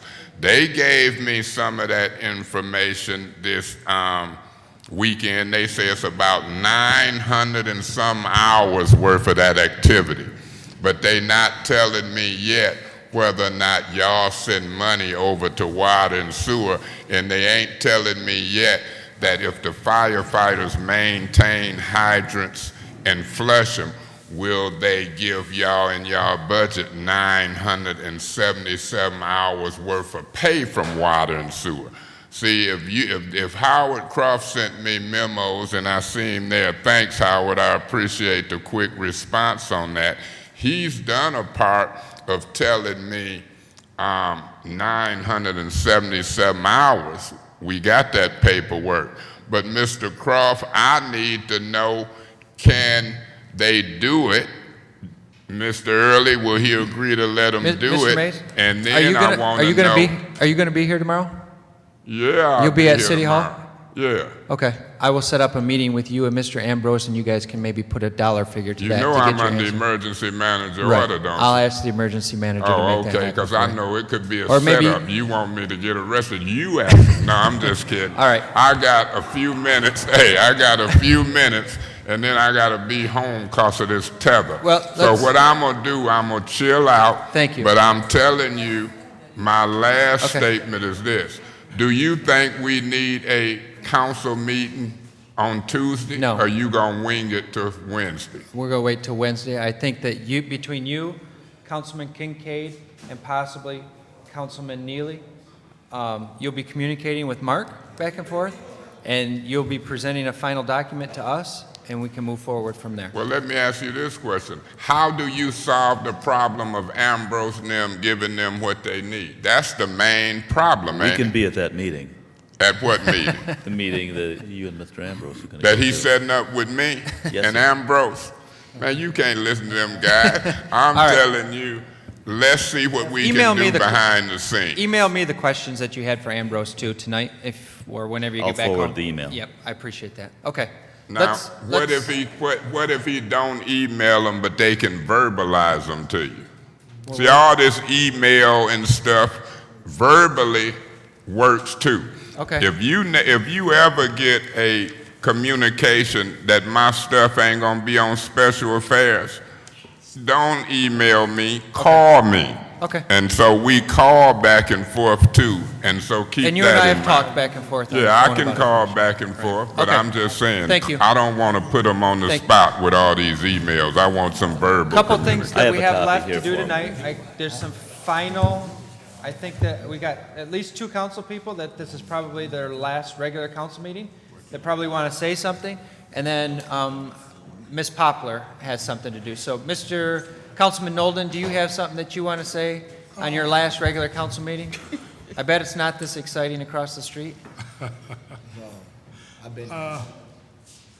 Actually, I just want to say it's been a pleasure working with each and every one on the city council. I am excited about my move, but I'm also saddened that I'm leaving the city of Flint. But I'm not going to not be working for the city of Flint because the district that I covers the 1st, 2nd, and 3rd ward in the city of Flint, and I am a resident of the city of Flint. So, it's bittersweet. It's bittersweet, and I'm a strong supporter of the fire and the police department. I just want to thank my colleagues for all of your guidance and your compassion, because we're all here to try to do a job to try to move the city forward. And with the situations that we're under right now with the emergency manager, we can't do the jobs that we were elected to really be able to do. I'm just very happy that I'm going to still be very active with the city council because we have a nonprofit that's actually going to take on a lot of the day-to-day operations at Burston Fieldhouse. So with that, I will be coming back before the city council as we move forward. And I'm just extremely happy. One of the things that I can pledge going across the street, I am going to work really, really hard to build a better working relationship between the county and the city, because for so long, since I've been on council and even before, it's always been the county side and the city side. But what people fail to realize is the city of Flint resides in Genesee County. So where we have opportunities to be able to work together and move this county and the city forward, I'm hoping that we can look at that. And I'm just very excited about my move, and I want to thank the mayor, Chief Tolbert. It's been great working with you. Ms. Kovac, it's been great working with you, and I just look forward to the challenges that I'm going to be facing across the street. And thank you very much for letting me serve in this capacity. Thank you.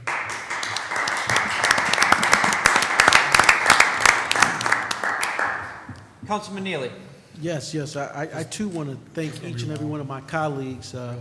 I can truly say that I've learned something from each and every one of you, and I appreciate you guys. I really do, because we all may not be on the same page from day to day, but we all serve the same constituency and try to make our community much better.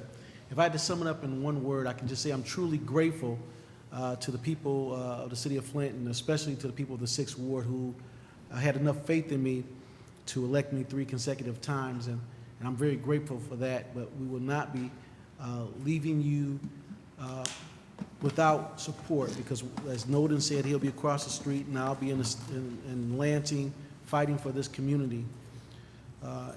I will be surrendering my office at the end of this month back to the residents of the 6th Ward. And I truly hope that the emergency manager will go and let the city council, pursuant to our constitution, go forth to replace the 3rd Ward and also the 6th Ward, to let that process stand forward. As I said, I'm surrendering this position back to the residency in which I serve, and I don't want the emergency manager, one individual making the decision for my residents. Herb Winfrey is one of the people that I will be supporting to try to replace me in this particular seat. Also, Audrey McCoha is a good one, and also Chris Del Moroni. We have fine choices, and I hope that the emergency manager will allow you all to make that decision. As I make this transition, one thing is for sure. I'm making this transition to fight for this community, which I care so much about.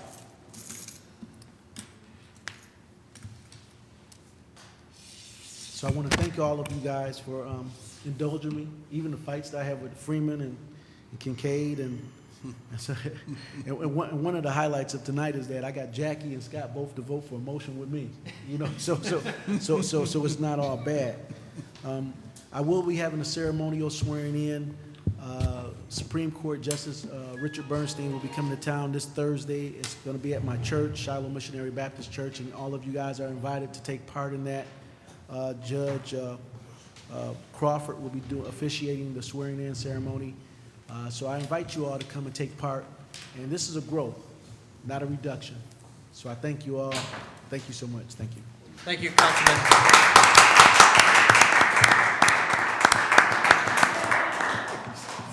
I don't know what that is. All right.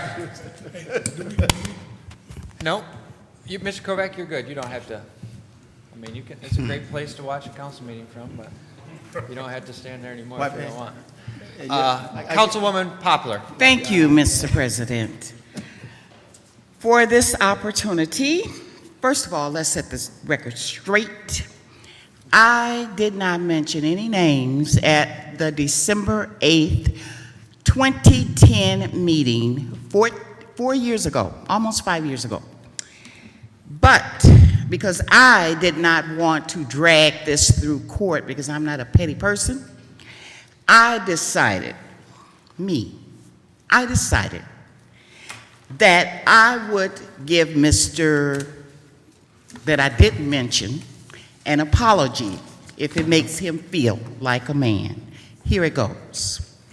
On December the 8th, 2010, at a committee meeting, and on December 13th, 2010, at a regular city council meeting, I made comments about the Flint Transportation Director who served in the Williamson administration and about his credentials and abilities. Comments that I'd like to take back. These comments fell below the acceptable standard of civic and political discussion regarding public officials. They also fell short of city policies and protocols, which call for civility in all city council meetings. I wish him the best as he moves forward in his future endeavors, and as the city also moves forward. That is not heartfelt. To this gentleman, when your son died, that was heartfelt when I sent you condolences.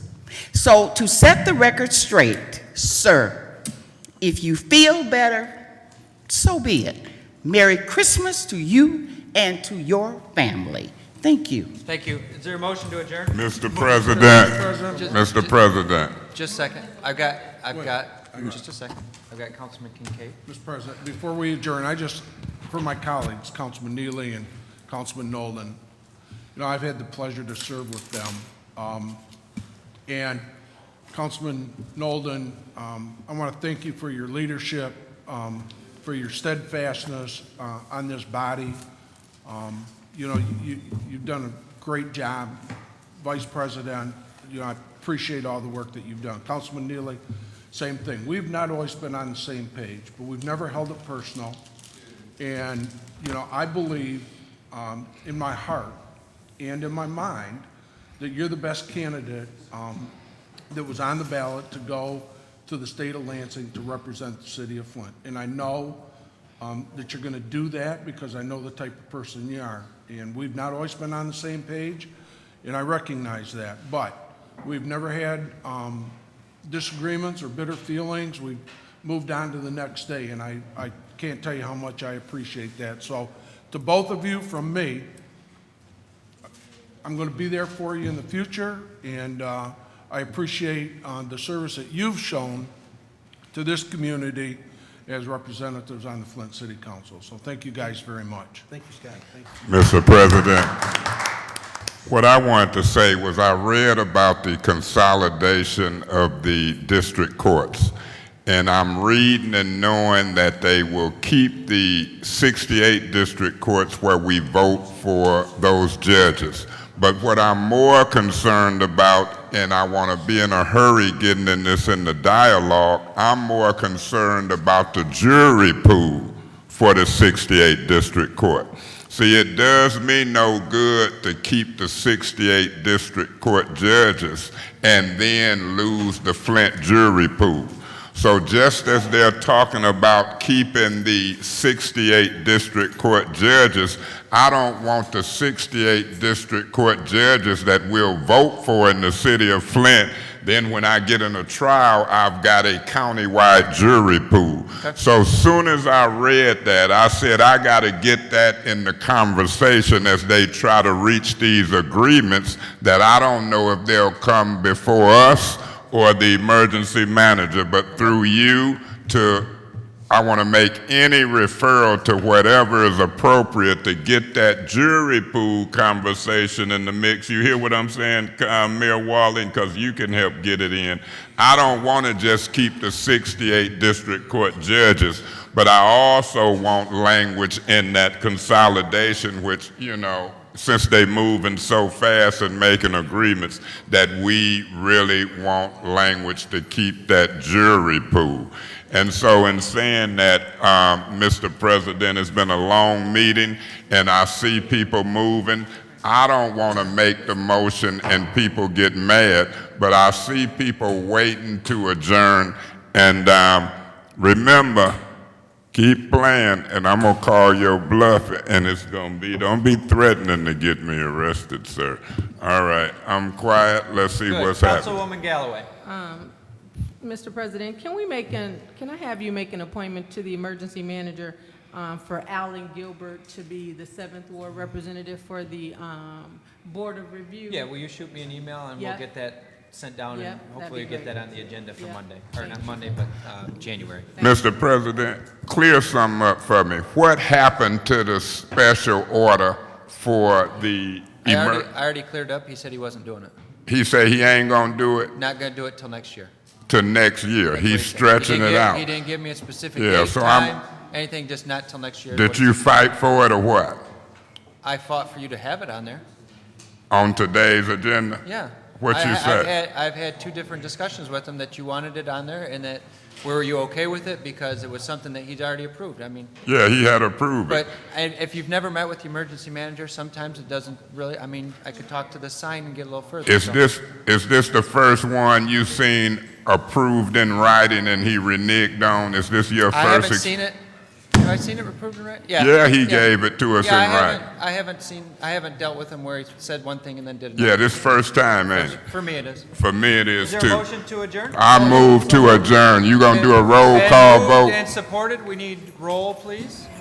It's been moved by Councilman Mays and supported by Councilman Davis of the 5th Ward. Yes. Yes. Yes. Yes. Yes. No. Motion passes.